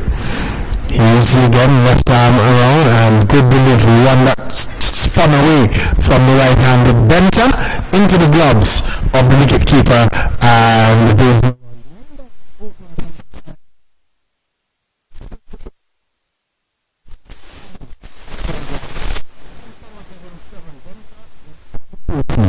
A very good comeback there by Kadeem Henry. Always difficult to come back after being hit for 6 off the very first delivery, but he certainly did that well. The last stroke I thought was premeditated by Darren Bent. He was trying to run it down to third man, but the ball wasn't there for that particular stroke. In fact, it was a risky sort of stroke because it was very, very close. He could have edged it to the wicketkeeper. He missed it, and it turned out to be another dot ball. But Pickets will need to break this partnership if they're going to really have a chance, I think. If they're going to stay until the end, they will be victorious because the Golden Eagles. They get a couple of runs here as Devon Thomas whips the ball away down to the backward square position. The fine leg was within the 30-yard circle. That's Drew having to come around and give chase. They get another single here. The ball just nudged away. Here is Devon Thomas, a little bit tardy and a little bit lackadaisical. Thought that the ball would have been directed at the keeper's end because the ball was guided way down towards the short backward point area, and there was Shadrach coming in, but he sent it to the bowler's end, and Devon Thomas had to hustle. They got the single, and now it's a dot ball as Darren Benter comes forward. Just trying to ease it into the offside, not quite getting the timing he would have liked. So he had to settle for a dot ball, 42 for 1. This is over number 6 in progress. The target is 81. Another dot ball as the ball hustles onto Darren Benter. Can't quite effect the stroke that he wanted. And the mid-wicket had to come in very, very quickly. The Pickets Crushers fielders on their toes. They know they need to break this partnership and contain the runs, but they'll concede a boundary here, or is it a 6? 6, yes. They've gone over the rope at backward square. The umpire is trying to verify, yes. Verification has come from Melissa Laurie and Javid Goodwin raising his hands above his head, indicating that Darren Benter hit that over backward square position for 6 runs. This is his brother, Denari Benter.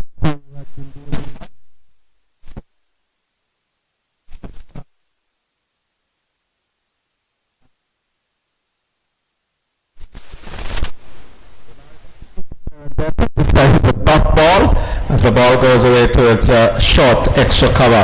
The overs come to an end. We've had 6 completed. The score is 48 for 1. They need 81 to win the match. Caribbean and Bank the first, the Golden Eagles. So intriguing stuff. I think what is in favor of the batting side is that they've lost only they've one wicket so far. So it means that they can really push. If they have to push in the closing overs, there are 4 overs left in which to get the required runs. So that is certainly in favor of the batting side. Yes, certainly the batting side will feel that. 24 deliveries to get 33 runs. The driver seat.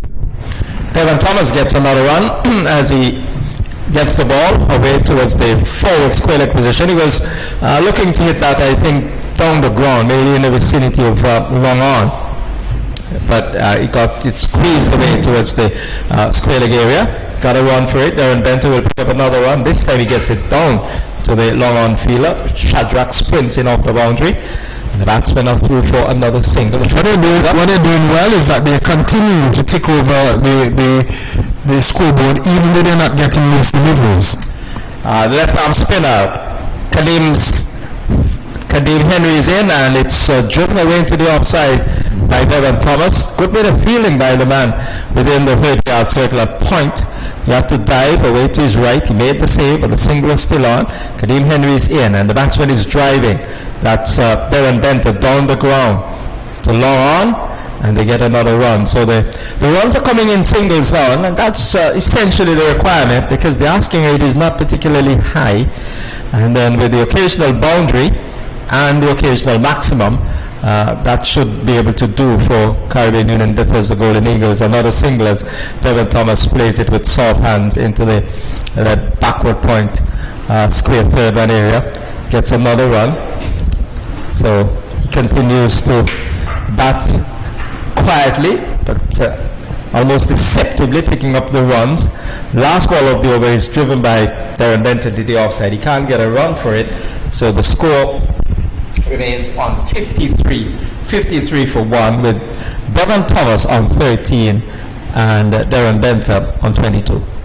28 from 18 to get. You would still think that you should be back in the batting side because they've only lost that one wicket of Adrian Barron at the top, and you have two experienced batsmen at the crease with ability in Devon Thomas, who has played for the West Indies in I think the one-day format of the game, and you have Benter, an upcoming young wicketkeeper batsman who can be very exciting.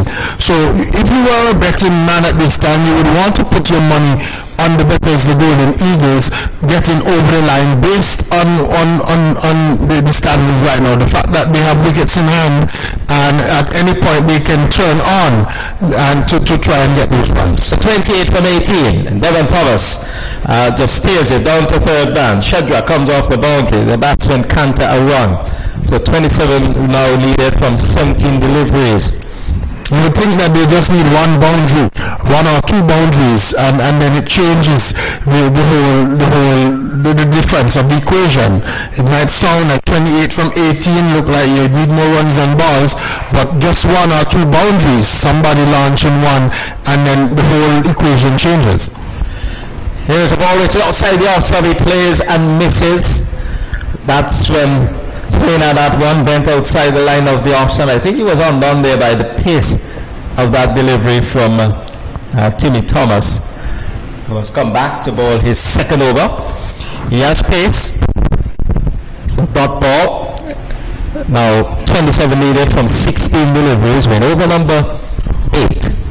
54 for 1. The target is 81. Here is Timmy Thomas, right arm, clipped away towards the square leg position. Thomas is giving chase. He gets there ahead of the man moving in from the mid-wicket position. But it was a good delivery. It was quick and rising onto the right-hander. And he just fended it away for a single. Score inches on. Now I think on to 55. 55 for 1.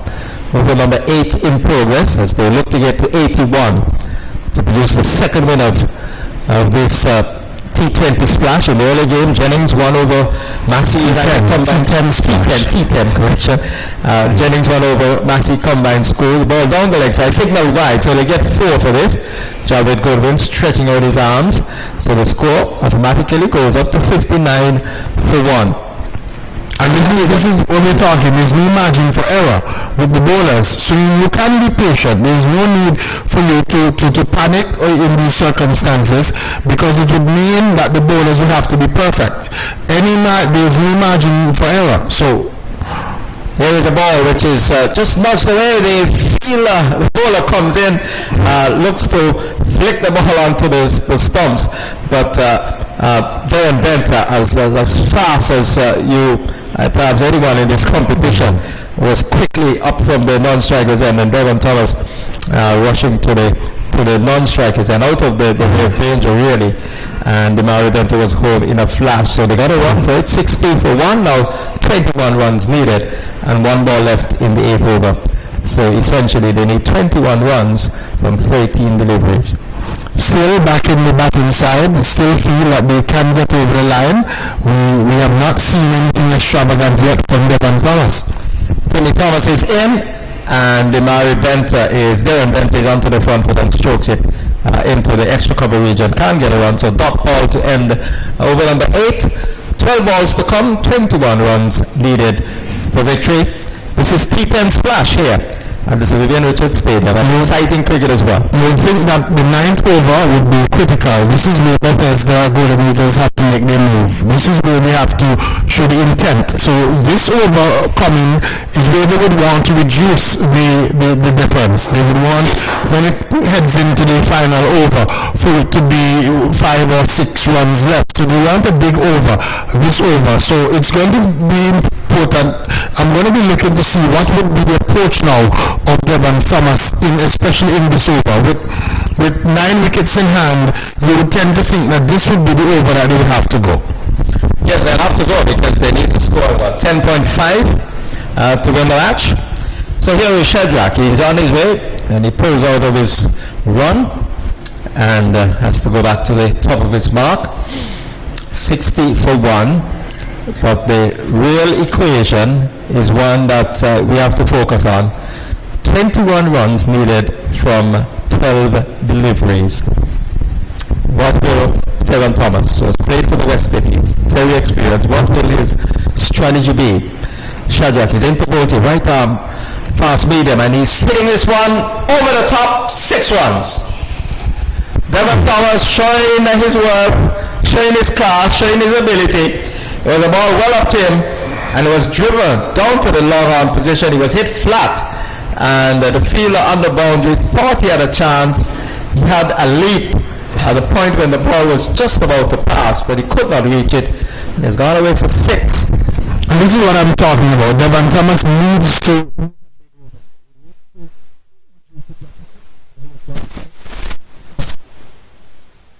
66 for 1. He's missing at this delivery outside the line of the off stump. Ball back of the length, and he had a cut at it, missed it. I think through the pace was taken off of that one by Shadrach.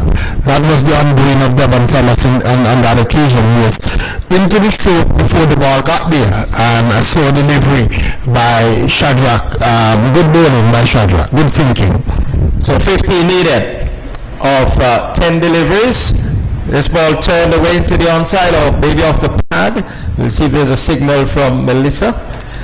There is none, so there was all back there on that occasion. So a single to Devon Thomas. He goes with that single further into the 20s. He's on to 22 now, and the score to 67 for 1. So here is Vincent Shadrach on his way to bowl to Damari Darren Benter, who's on 23, and he's slashing at this ball outside the off stump. Goes away towards the deep cover position. Is sprinting back for the second. The return comes to the keeper's end, and the ball just hitting either the bat or the body of Damari Benter, deflecting away. So they'll get 2 for that. The score is now on to 69 for 1. So we have now 12 runs needed. Still good to see Amanda Edwards as a part of the Picket Squashers team. Being female, she's out on the boundary, doing the boundary duties there. The batsman coming back for 2 chants in her arm. So he's on to 25, and here's Damari Benter hitting this one down to the long on area. They'll spin back for the second. Yes, they will. The return comes to the keeper's end, and he's out. He has been adjudged run out by Melissa Lowry. Devon Thomas diving in, but not being able to make it, and so falling short. These two are very, very quick between the wickets, and they thought they had a chance there of doubling up, but despite a dive, it turned out to be a despairing one, because Devon Thomas has been run out. Will it have an impact on the outcome of this game? We'll just have to wait and see. But the score at the moment in the penultimate over is a 69 for 2 with the departure of Devon Thomas. Or maybe the first run will count. It could well be 70 for 2 with Devon Thomas departing. Yes, looks very close on the replay as I look at it. Devon Thomas, he really was trying to motor down and he effected the dive, but there was a good flow coming from the fielder, and when you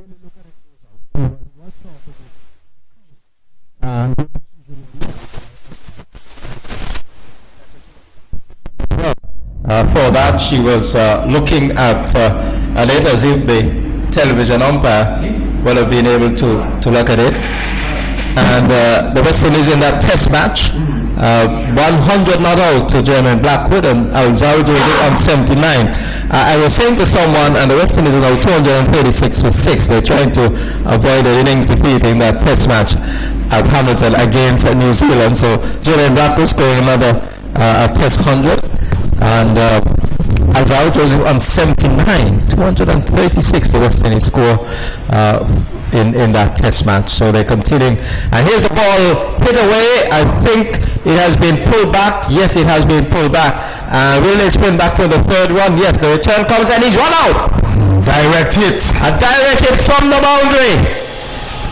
And Darren Benter has been run out. What a terrific throw, uprooting two of the stumps at the striker's end. And that was at the bowler's end, correction. And that was a tremendous bowling effort there by the fielder. And there was Darren Benton looking to come back for the third, and he was run out by some distance. It was good cricket all around, Jack. Jack the ball.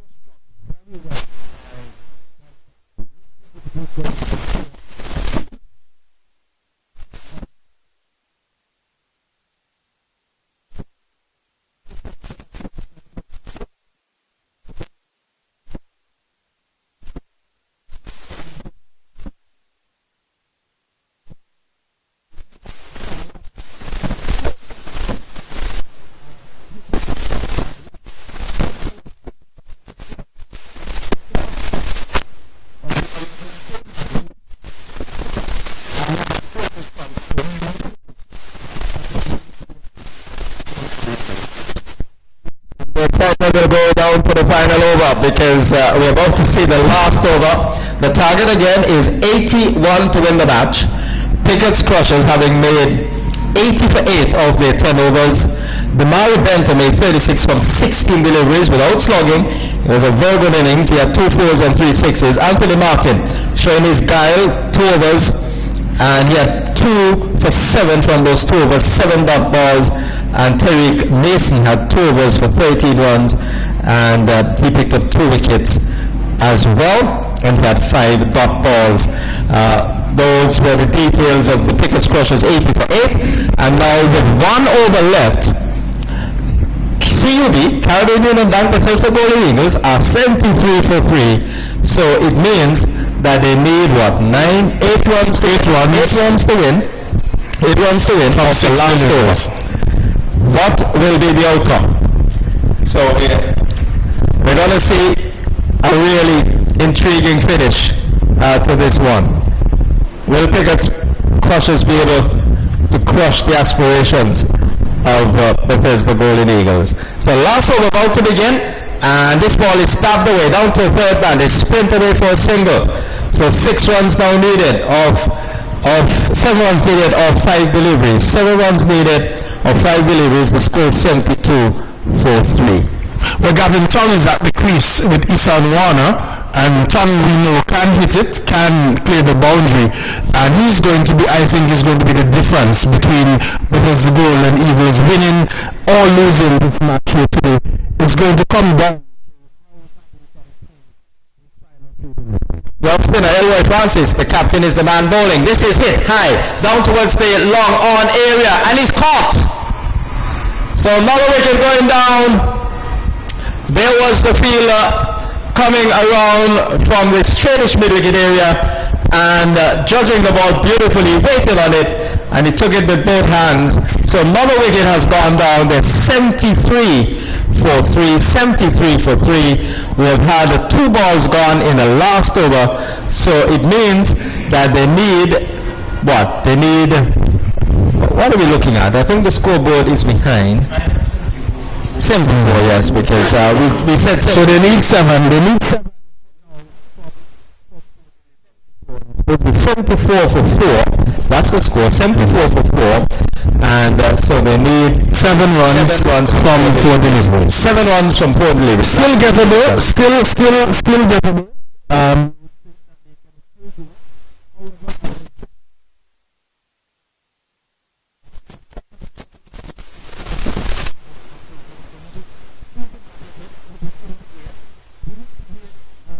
try to play football or anything. Chancing his luck and hit the ball right on the foot of the keeper. The call Floyd has come on. Ethan Warner hits this one in the air. Will he be caught? Yes, he is. Ethan Warner departs. And this is really careless batting by Caribbean Union Bank Bethesda Golden Eagles. Ones and twos would have been able to win the match for them, but they've decided to go for huge hits, not being able to control the hitting, and they've perished in the process. It is 74 now for 5, 74 for 5, still 7 runs needed, and we have only 3 balls left in the inning. So Pickett's Crushers maybe on the way to a victory here.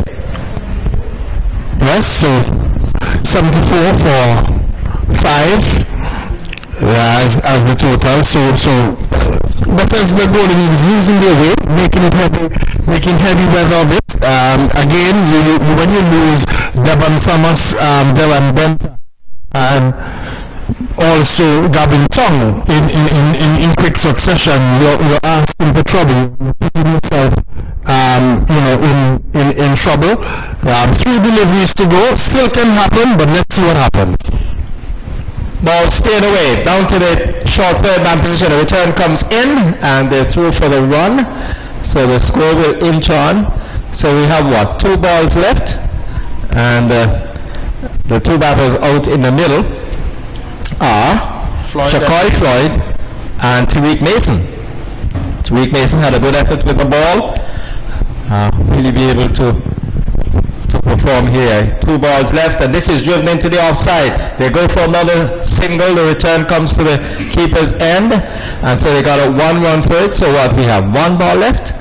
1 ball left. The scoreboard is showing 75. So they need 6 runs to win the match. Yep. They need 6 runs to off win. the final delivery. Yeah, 6 runs off 1 ball. So he's swinging at this ball, and he goes down to the long-on position. They get only 1 for it, and the Pickett's Crushers have won the second match in a T10 splash here at the Sylvian Richards Stadium.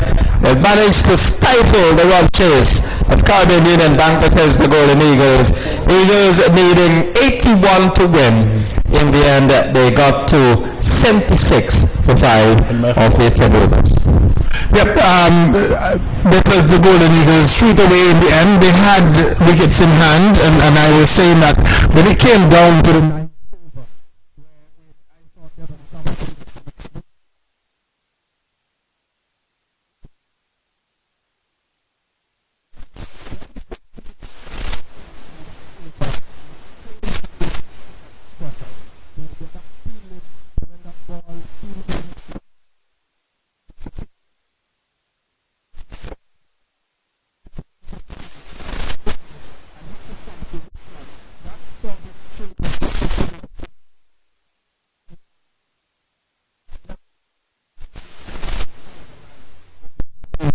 Of the game, and Pickett's Crushers holding their nerves because the Golden Eagles losing their way. I thought that Gavin Tong might have batted a little bit more sensibly instead of just throwing his bat at the one and getting himself out. I thought that if he had stayed there towards the end, he might have been able to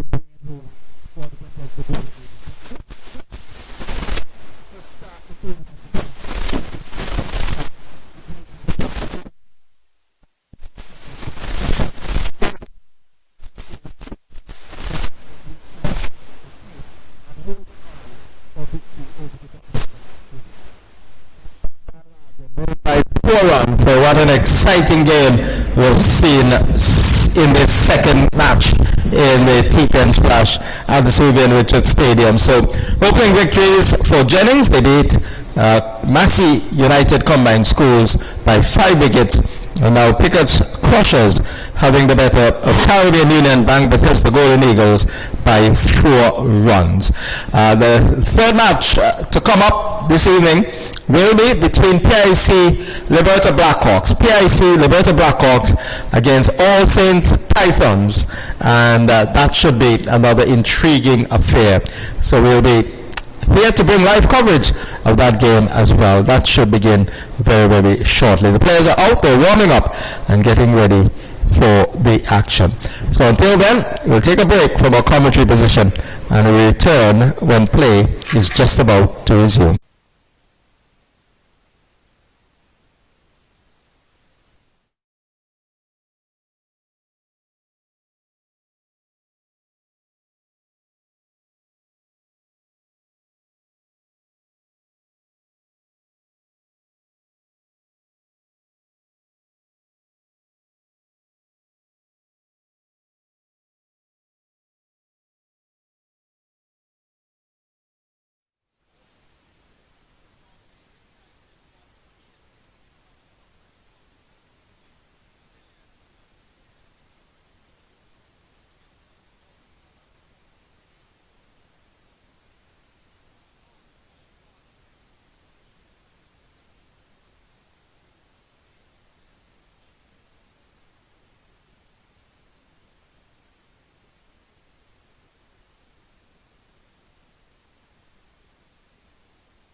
to Zach Thomas when you felt that the Warriors had passed with 4 and 2 sixes of consecutive balls. Ball to Kobe James. He has infringed the front foot rule and he's been penalized. So there's a free hit here, and it is Kofi James who is on strike. Yes, it's James who is on strike as Zach Thomas comes into Bolton. Free hit, and James is hitting this one back past the bowler down towards the straight run out position. There is James looking for the second run, sent back by the new batsman, and so he has to settle for one. So the over has come to an end. It was a rather painful one for Zach Thomas. Delight at the start of it. 75 the score, 75-2, and 8 overs completed, so it means there are 2 overs to come. I think we completed 7 overs. 7 overs. 22 came from that over. Wow. Kofi James really took Thomas to task. Having picked up the wicket early over Kareem Moore, Kofi Thomas then went to drive, and certainly he's on 42 personally. 7 overs, 75 for 2, PIC Insurance to Bertha versus the All Saints Pythons in this Antigua Barbuda Cricket Association T20 splash. Third game. T10. Third game. We're going to be caught. We're going to be caught at mid-wicket and cover. It's not the first time that the Antigua Barbuda Cricket Association would have hosted 10 overs. No. I think over 20 years ago. Yeah. At the Antigua Recreation Ground. The Cricket Association did host a 10 over tournament then. But T10 cricket, I'll get back to that after this ball from Kerry Mentor, and here is Kofi James swinging it away down towards the straight deep middle wicket position, and he gets a run. He goes on to 43, and the score inches on to 76 now for 2 at the start over number 8. At the softball level, T10 cricket has been around for a very, very long time, since I was a teenager. You won't believe it. Yes, it started very, very early, and I played quite a bit of it as well at the softball level. So it has been around for a while. Ball turned away by the batsman there who has joined Kofi James. We'll get his name in a minute. Simpson Smith. Yes, Smith has come out. Yeah, Will Smith has come out. So he got a sing before that. He's on to 1, and the score on to 77 it is, 77 for 2. Will Smith, another young, talented Antigua Barbuda batsman, looking to make his strides in this game. Would have made a number of centuries at the local level during the last season. In fact, it's 78 for 2. Over number 8 turned away down towards the fine leg position. Fielder is giving chase from beyond the 30-yard circle, and they sprint back for the second. So there is Will Smith just making his ground there. So he gets a couple of runs, and he seems to have gone on with that couple on to 5. And the score now 80 for 2. 43 is James. He's at the non-strikers end. Kerry Mentor bowling around the wicket, goes past umpire Bernard Joseph now and delivers, and is outside the off stump, and is very, very close to a wide. Must have been very, very close to a wide there. The batsman, Will Smith, just looking to get back onto it, not being able to, taken low down by the wicket keeper. It remains on 80 for 2, and there were 2 balls left in over number 8. Kerry Mentor bowling around the wicket, and here is Smith hitting this one hard, and a chance, but a difficult one for the fielder moving around from the long on position. He had to cover ground away to his right, and the ball was falling as he got to it. I'm not sure if it got to hand, but it was a very, very difficult chance for the fielder there running around from long on. It was a flat hit, well struck there by Will Smith. Was going into the gap between the man at long on and the man at deep mid wicket. Good effort in the end. Mentor with the last ball over number 8 and pushed away into the offside. The return missing the stumps. Had he hit, I think he would have been short of his ground there, and they scurry back for an overthrow. So putting the fielders under pressure and being able to get a couple of runs there. It should have been only 1, and so they have had 8 overs completed. They're scoring at over 10th over. They're 84 for 2. Plays the Liberta Blackhawks, and with the chance here, well, they've already scored the highest total of the T10 splash for 2020.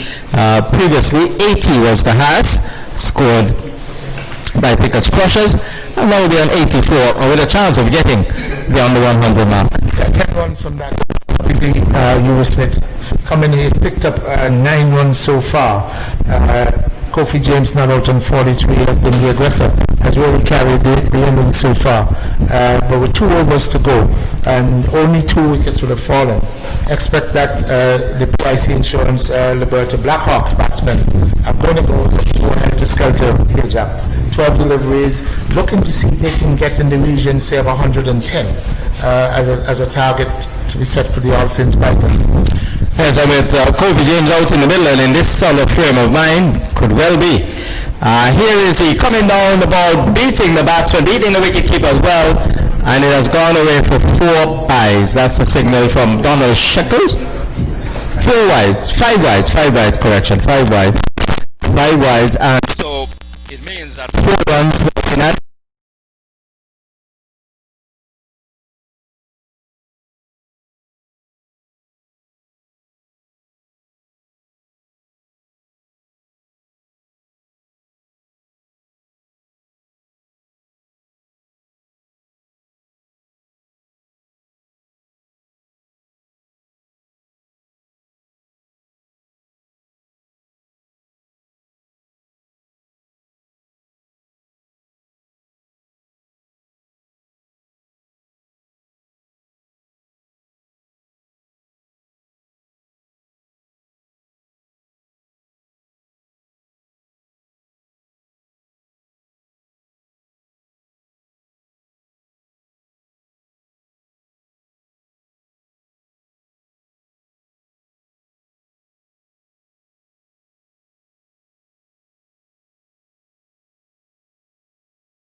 that one very well. A field that long on jumped, but he jumped in vain. It was over his head. He has gone away for 6. And Kofi James is celebrating a wonderful half century. He's on 54, 117 for 3. So 1 ball left in innings. Kofi James on strike. He's on 54. He's paddling this one away, but this time I think he'll be caught. Yes, he's caught. So he's caught of the last ball of the innings. Kobe James departs for 54, 117 for 3. The damage has already been done, and he knows it, and his teammates know that, and all the fans of PIC Liberta Blackhawks know that as well, that the damage has been done, and this is going to be a very, very difficult task facing all six players.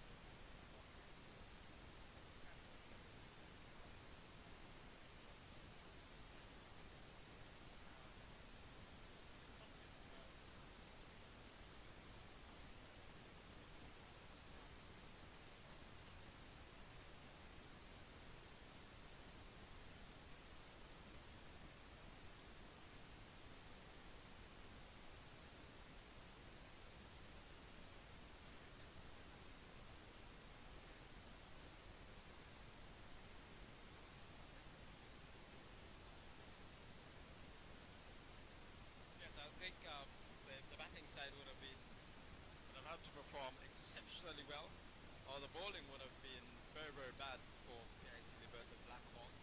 Maybe a combination of factors for All Saints Titans to better this score. But you never know in this wonderful game of cricket. And so with the likes of Gary Bento and these guys for All Saints Titans, you never know. Michael Tober can hit it a bit as well. And there's Larry Joseph, he's a good hit of a cricket ball. Charanlal Ramjan broke the bowling. He's a very fierce hitter of a cricket ball as well. So you never know. If those guys get cracking, this score could have come under threat. But at the moment, PIC Liberta Blackhawks definitely in the ascendancy. They would fancy their chances of defending this score.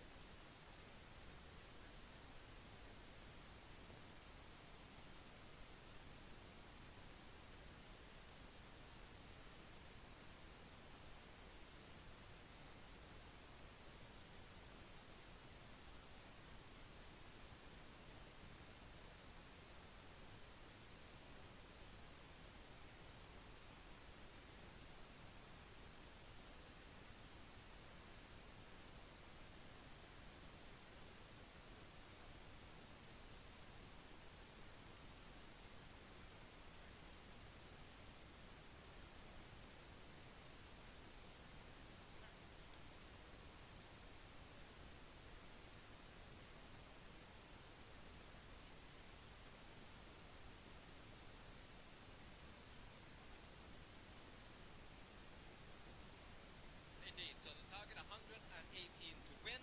PIC Liberta Blackhawks having made 117 for 4. We'll take a break, come back to the action.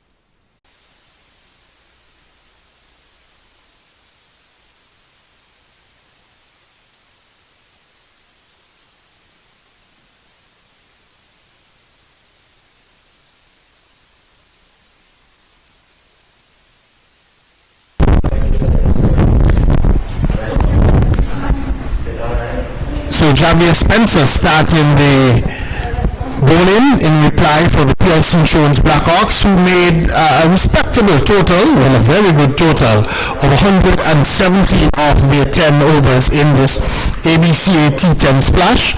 And the PIC Insurance Liberta Blackhawks would be looking to try and defend that total.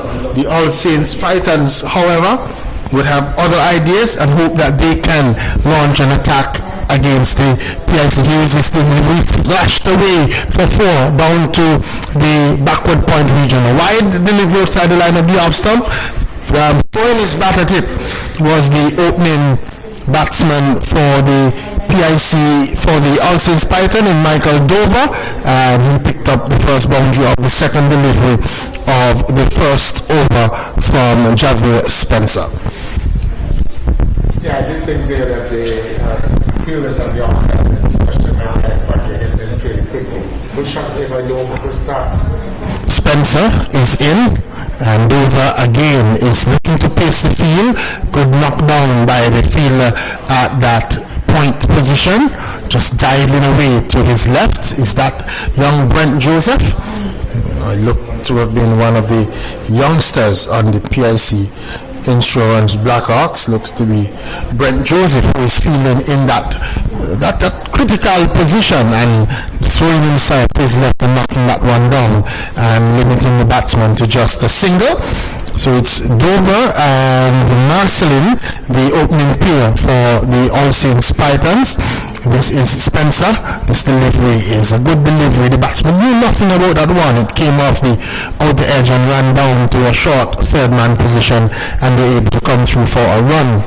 So they're going to need to consistently score at a high rate if they're going to get anywhere close to this big total made by the PIC Insurance Blackhawks. The best we've seen so far for the evening. In the first encounter, the combined scores got to 47.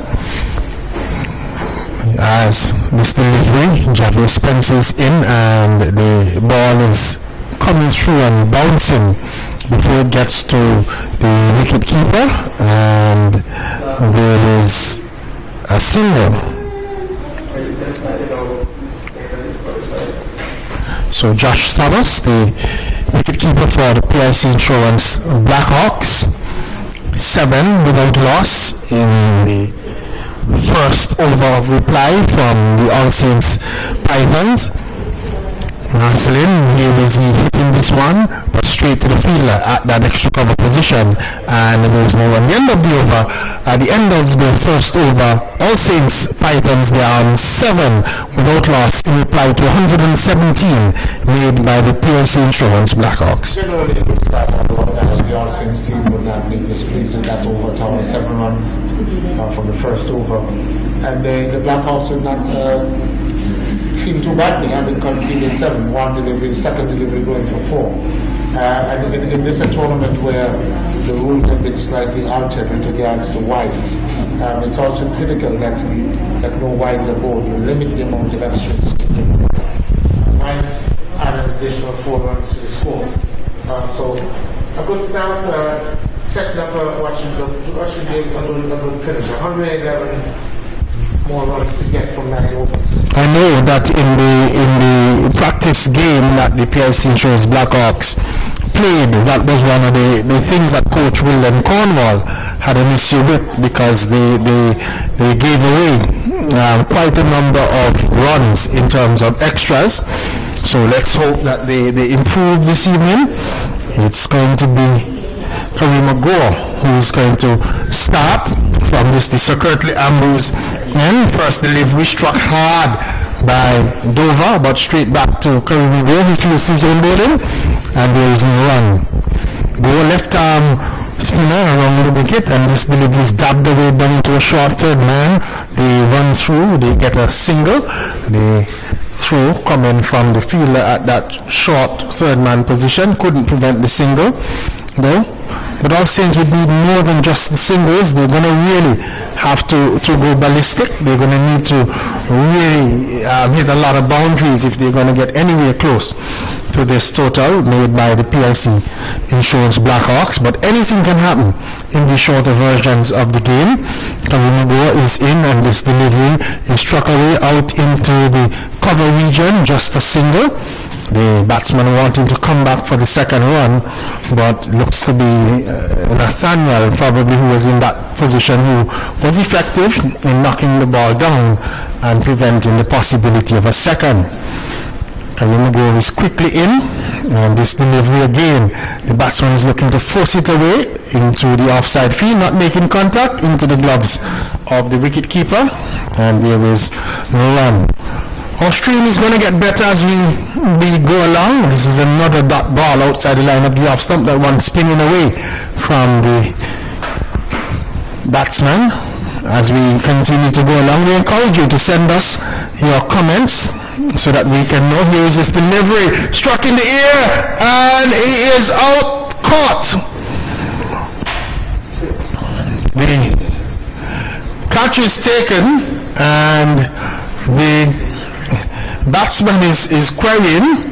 The fielder is claiming the catch. His legs seem to have gotten pretty close to the ropes. Will he claim the catch? And he does, and looks to be 6 runs, because it would have his legs, I thought, would have been over the boundary ropes when he took that catch. He would know where he is located, and the umpire relying on us here in the commentary box and others to indicate that his legs would have been over. And I think it was the fair thing that took place there just now. Yeah, it was over his head. He fumbled it a bit as it was going away from him. He took it on the rebound, but then when he fell, his leg also went onto the road.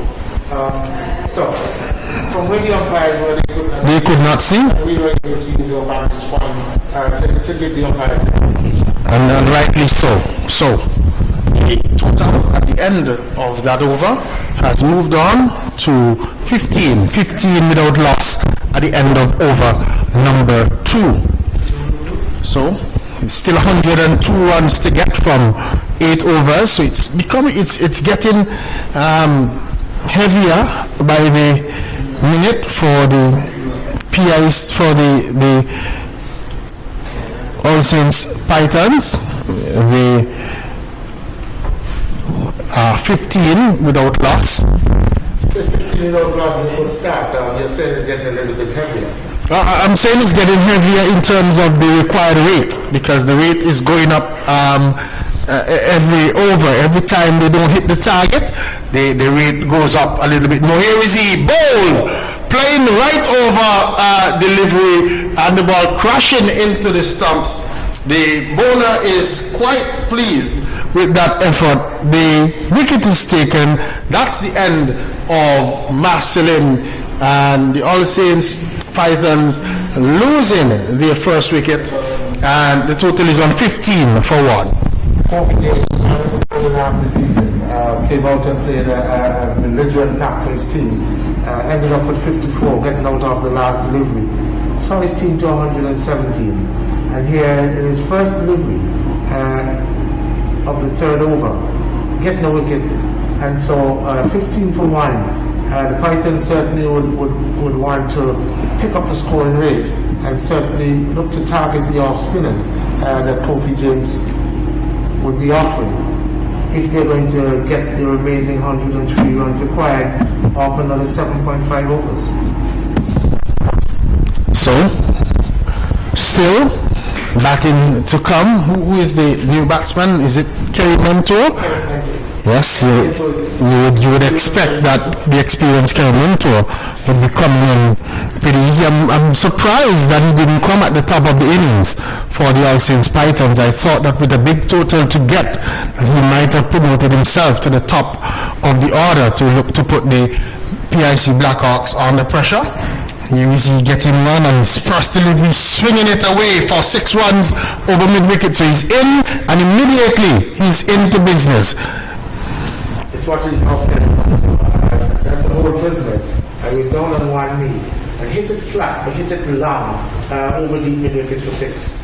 So Kofi James, after getting that wicket and was very animated, his next delivery is Kerry Mentor launching it out of the ground, and then he just drops it on the onside and takes a single the next delivery. As it was a quicker delivery from James, just dropped away into the onside by Kofi James, and I might have said by Mentor, correction, and they come through for a single.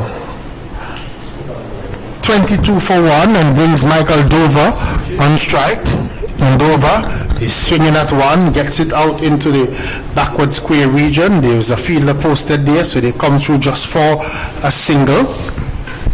Brings Kerry Mentor back on strike, Mento, who has come out in a no-nonsense mode, hitting his first delivery for 6.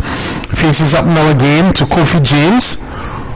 James from the Sir Andy Roberts end, and this delivery is struck hard by Kerry Mento out to the deep long off position. The fielder is posted there, has a strong throw back to the non-strikers end, and they are able to come through for another run. So 24, the total goes up to 24 for 1 in over number 3. Here is this delivery. It's played away, and to end the over, a dot ball to end the over. At the end of it, 24 for 1 at the end of 3. All Saints Python scoring at a rate of 8 per over. 8 and over, Kerry Mento has come. Well, I'm not sure if Kerry Mento is a captain or if Larry Joseph is a captain. But Kerry Mento has come in and struck his first delivery for 6. Certainly got his team up to the asking rate, at least within touching distance. From thence, he picked up singles of the other 2 deliveries he faced. So, going at 8 and over, requirement now 42 deliveries for 94 runs. Certainly only 2 runs per delivery. So I expect that with the wind going across the field from east to west, left-arm spinner probably looking to bowl more arm balls than anything else. Probably outside the off-stump to Kerry Mento. First delivery is a dot delivery right up to Kerry Mento. Mento was looking to come down quickly. It was a faster, flatter delivery from Kareem Agor.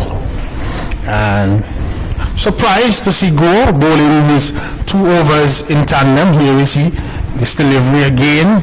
But I believe that this is a ploy by the PIC Blackhawks to get Kareem Agor at Kerry Mento to try and keep him in check and keep under pressure. Here is Mento hitting this one out into the offside field, to the fielder straight at that short extra cover position. They get a single, brings Dover onto strike, so 1 more to the total. And also look at the field placing, the tall figures of Nathaniel and James on the long off and the long on boundaries. Very strategic in terms of the Blackhawks placing and the winning position. Here is Kareem Agor coming forward, and they get a single as the ball falls away into the offside field. Gore was sprinting forward to try and prevent the single, but both batsmen were alert and they were able to get through too. I know that they discuss even the placement of fielders when they're having their team discussion.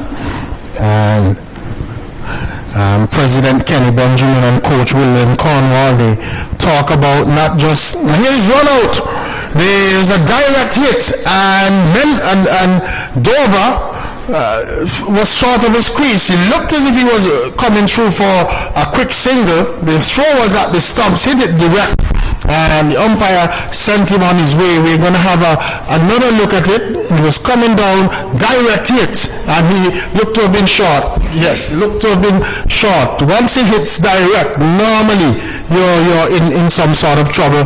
But we have the showers coming down, and we're going to have a temporary break in play here. Good feeling there on the part of the Blackhawks. It looks like a very well-drilled team. Look very professional, very energetic. And there was a fielder coming in from the offside, picking up and in one quick motion. Looks to be Wilden Cornwall Jr. with that left-handed throw. Looks to have been Wilden Cornwall Jr. who threw that direct hit there, and good. They've been feeling well. They've been looking sharp in the field. I think you've been telling a lot of state secrets. You've obviously watched this team practice, but no, they actually look very agile, very professional, just in movement.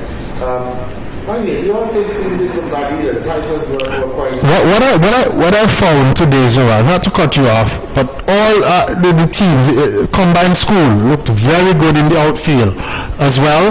We saw good energy from the youngsters of combined school. The outfielding for Pickett's Crushers was what made a difference in them winning and losing. We saw that effort that stopped the boundary and then effected a run out, and the outfielding I found has been good from all the teams so far. Yeah, certainly. I didn't see the first game, but I did see that bullet piece of feelings. Round is right. Just as he was about to cross over the boundary, knock the ball in, save 2 runs initially there, and then a direct hit from long on, stopping out 2 stumps, and then it's come from the off stumps to effect a brilliant run out. So all in all, the feeling has been good. And that is what happens when you play at good facilities. Obviously, they would have practiced, may not be the same standard of, say, the Savannah Nature Stadium, but having come to this venue and having been presented with a spectacular looking outfield, they have certainly lifted their game.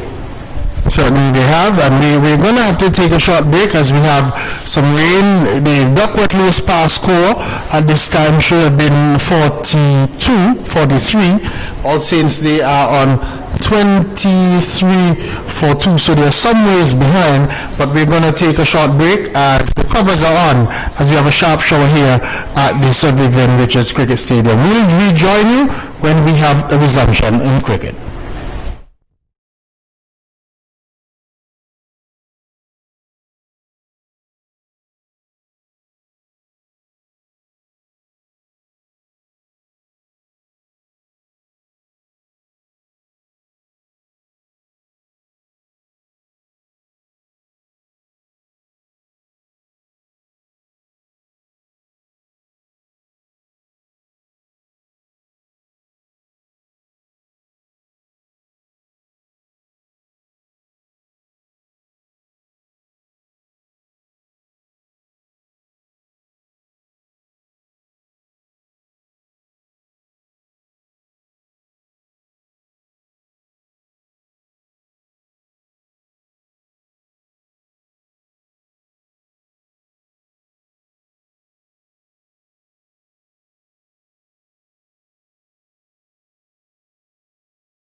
way back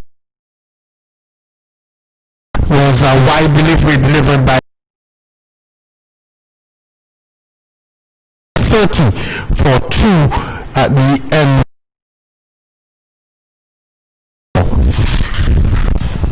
So 30 for delivery, and then a dot ball bowled by over there by Kareem McGraw would have lost the momentum. Consolidate, having lost that wicket. Overs at this stage are falling behind.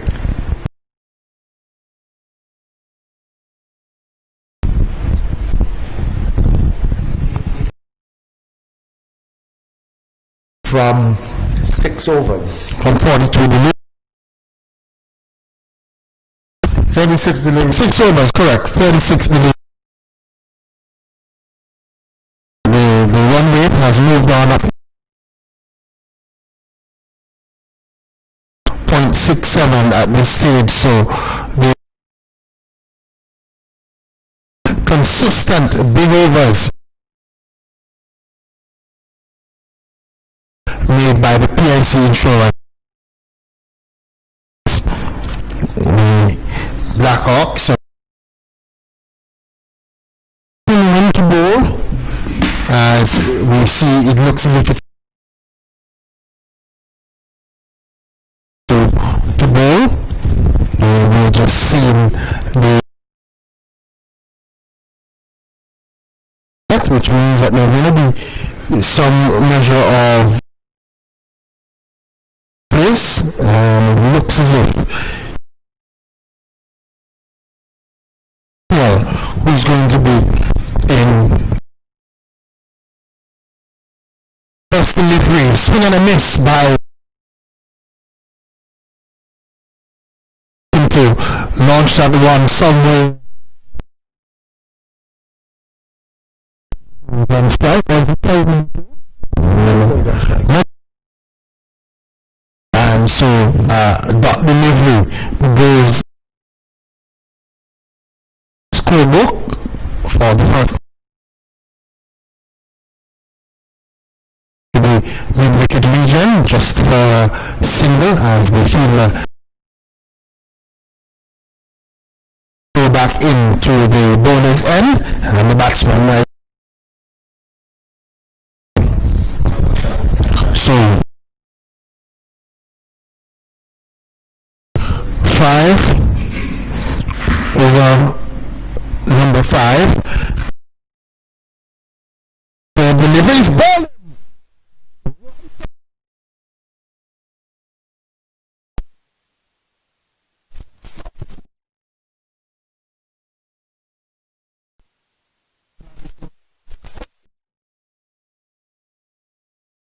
Asking weight but that was a good delivery. It was a Yorker to stump out of the ground there for the Blackhawks. 3 in the 5th over. Holding back foot here. Definitely on the back foot as they look to total by the PIC insurance. The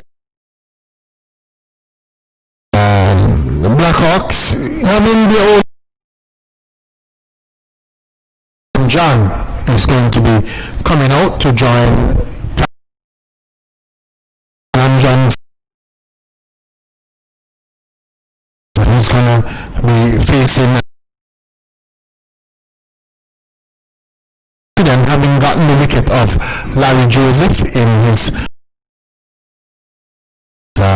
left-handed batsman, and so James bowling from the 5 to 10 minutes or so for Richard Stadium, and we've had some after is in, and Ramjan is working this one.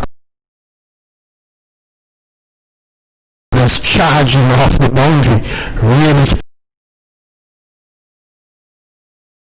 and limiting the batsman. Changes over for the left and right. His first over, and over number 4 in to bowl to Mentos, coming down the cricket. There's a fielder getting under it, and it's dropped.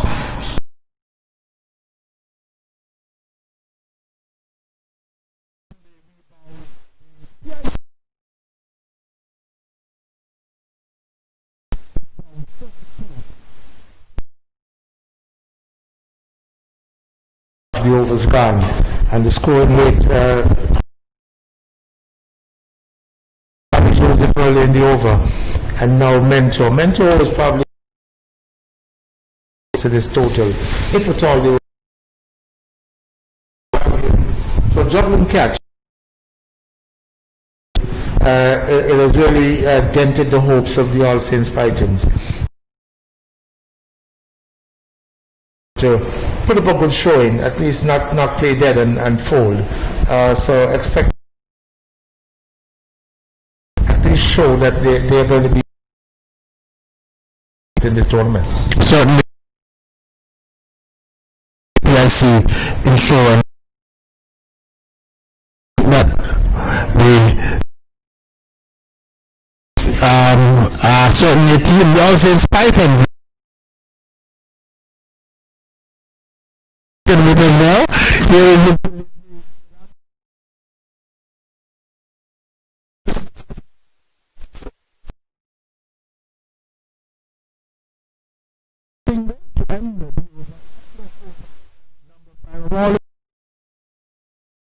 it's 5 overs gone. The total 33 for 4 after Muthatsu Zoal Bartley take us to the end. The Pythons are probably the two most Larry Joseph at 85 runs to get in 5.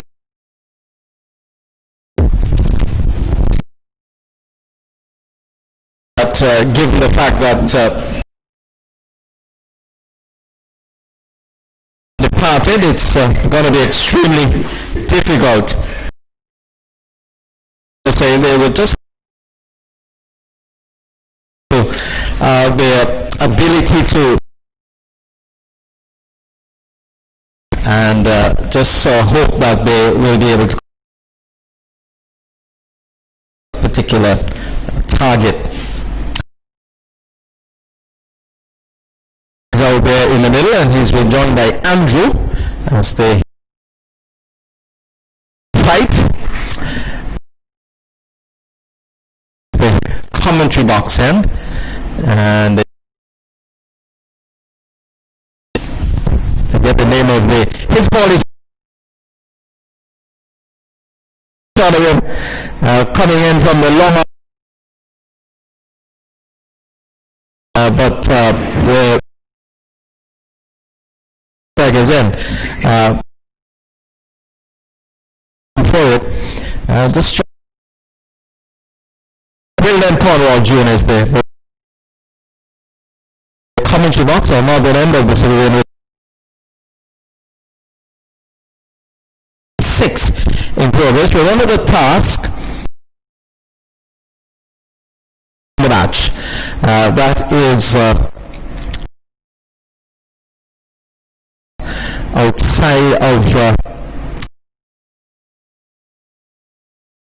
outside of the realm of possibility. Away into the onside, goes away towards the straight mid-wicket area. For PIC Insurance, the Blackhawks, very with a sense of purpose, playing was something.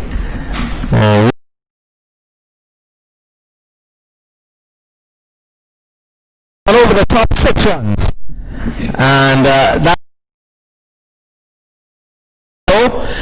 Chanwala man out in the middle now smashed it over extra cover for 6.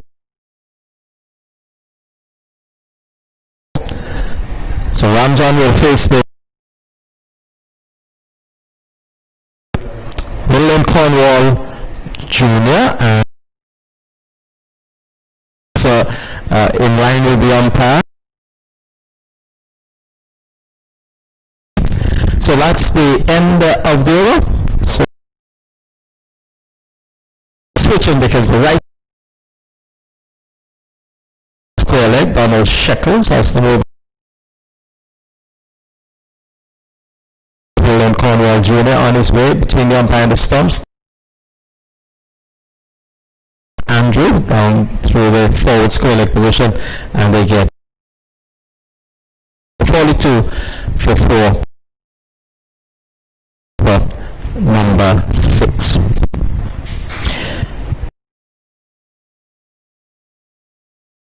This last delivery hit a 6 early on in the over. Here is striker Andrew rushing down the pitch looking to get up to that non-strikers. Having made 117 for 4 of their 10. 70. Just be of academic interest at this. Did hit a 6 over the extra. Young. Very relaxed. Doesn't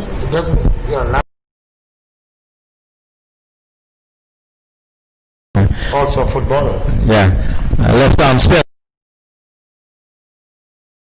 And the stumps bowling from an angle. Over by Ramjan. And here is Kofi James, who is bowling from the far long on area. An easy single for the bat. Carries the score to 44 for 4. Had a decent performance with the Ramjan, Charan Lal, Ramjan, and he was if to put it in perspective, the one who was is outside the line of the off.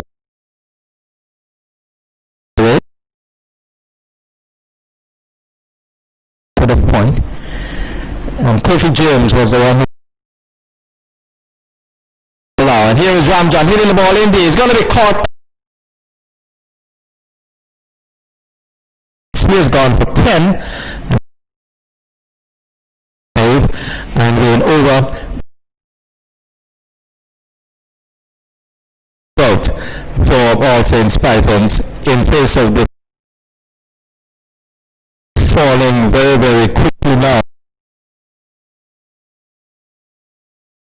Wickets, they're falling more and more behind the asking rate.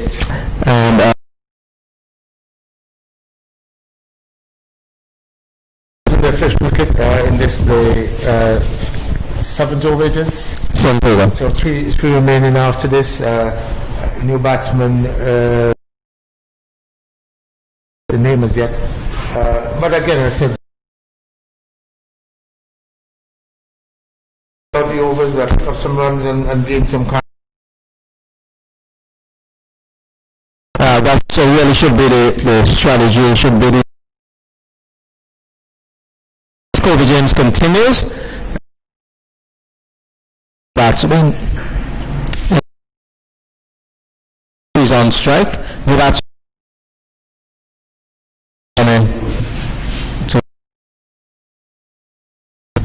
to replace Ram.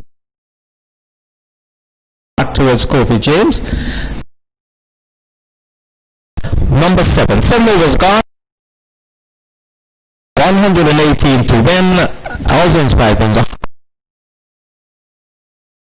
Have a good evening. Scored a belligerent coming back in, picking up two. So all in all, you had a good evening. 3 overs of academic interest as we completing a very good match, Kobe James, 2 for 10. The bowling between the umpire and the subs, left arm spin. Onside, and they managed. But 5 wickets at down, and innings. Kobe and 2 fours, 6s and 2 fours. In that performance by Kofi Office, 2 overs. Looking to perform on the non-striker, but he was playfully done, and he was looking there to play the Tilak, but the ball was not in a position for him to effect nothing. That's conventional. Law for a single. 5, and in the course of over number 8.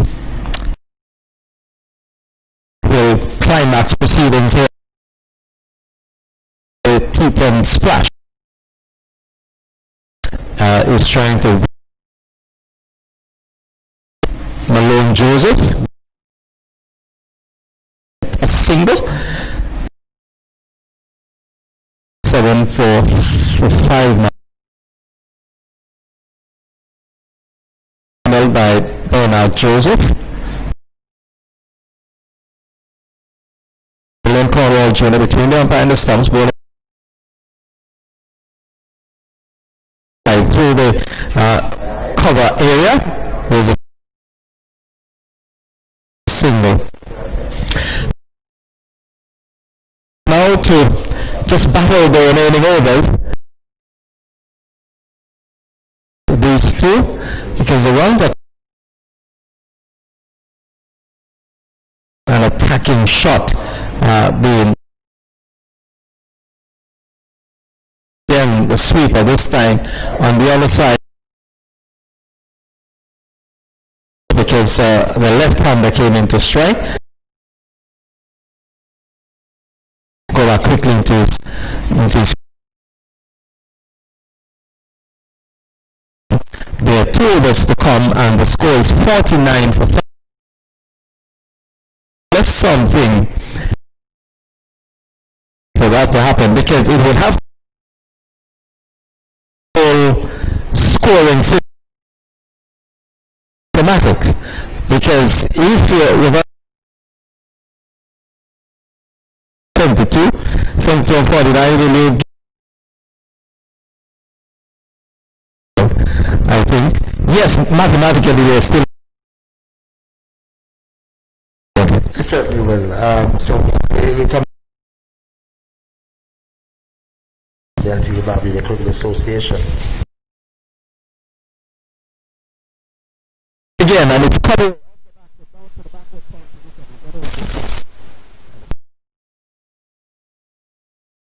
This tournament as an initiative bringing back cricket. T10 splash in the stream, or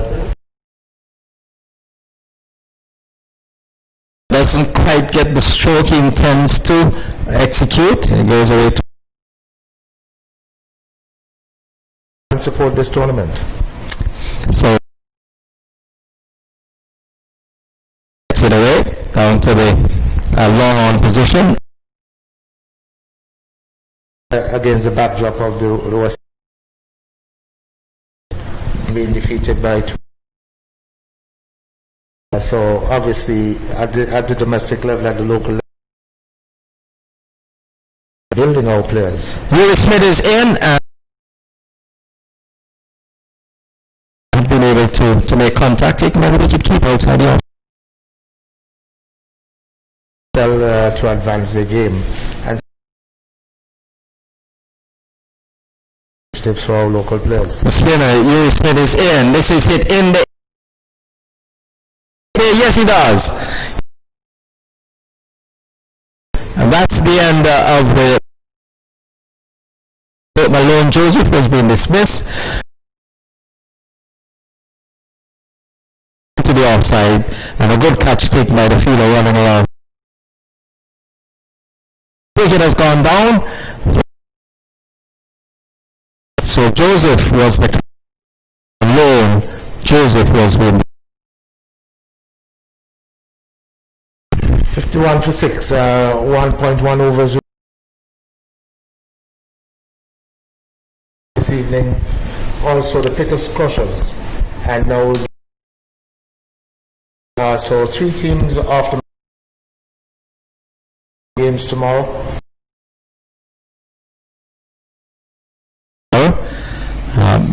Rising sun. Ball is driven down the ground. Fielder splits off the ball. 6 also inspired at their batting performance in 10 overs. Certainly not. Yes, the player time because of COVID-19, but that's something. The was it done now? Ball is hit over the top. This is a one.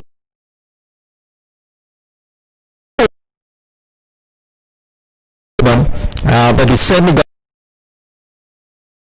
support. Yeah, and just flicked it, didn't it? Yeah. And he goes again. That's it. Such chance. He judged it beautifully. Chance to Andrew, and it is now at 60.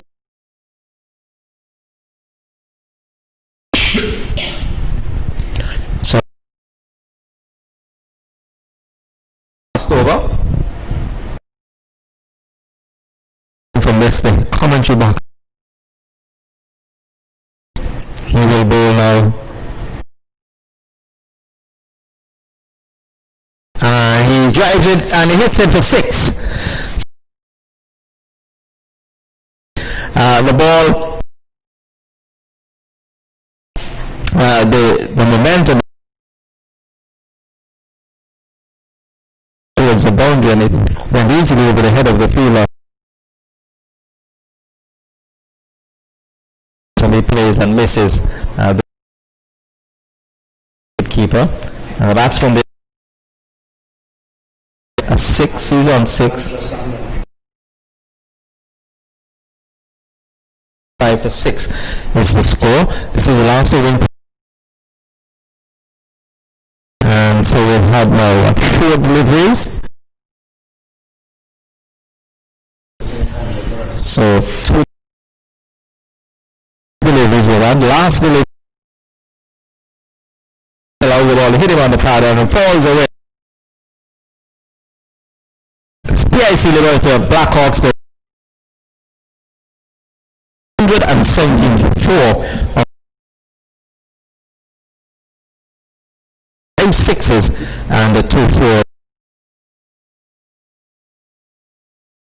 5 65 for 6, and tonight, and they'll be looking second game. A good all-round performance by the evening, limiting them to 65 for 6. Winning by a good margin. One of the 3 games, but they look forward to the second day of Antigua Barbuda Cricket Association. As cricket,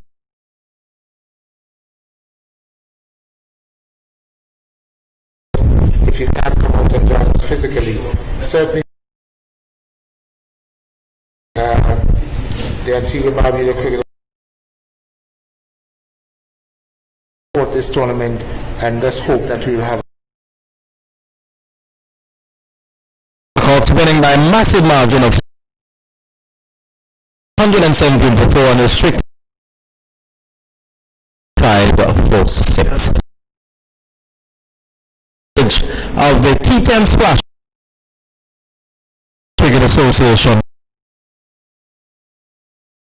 for coverage, continued coverage of this game. Now on behalf of Denver Robertson, Joel Bartley.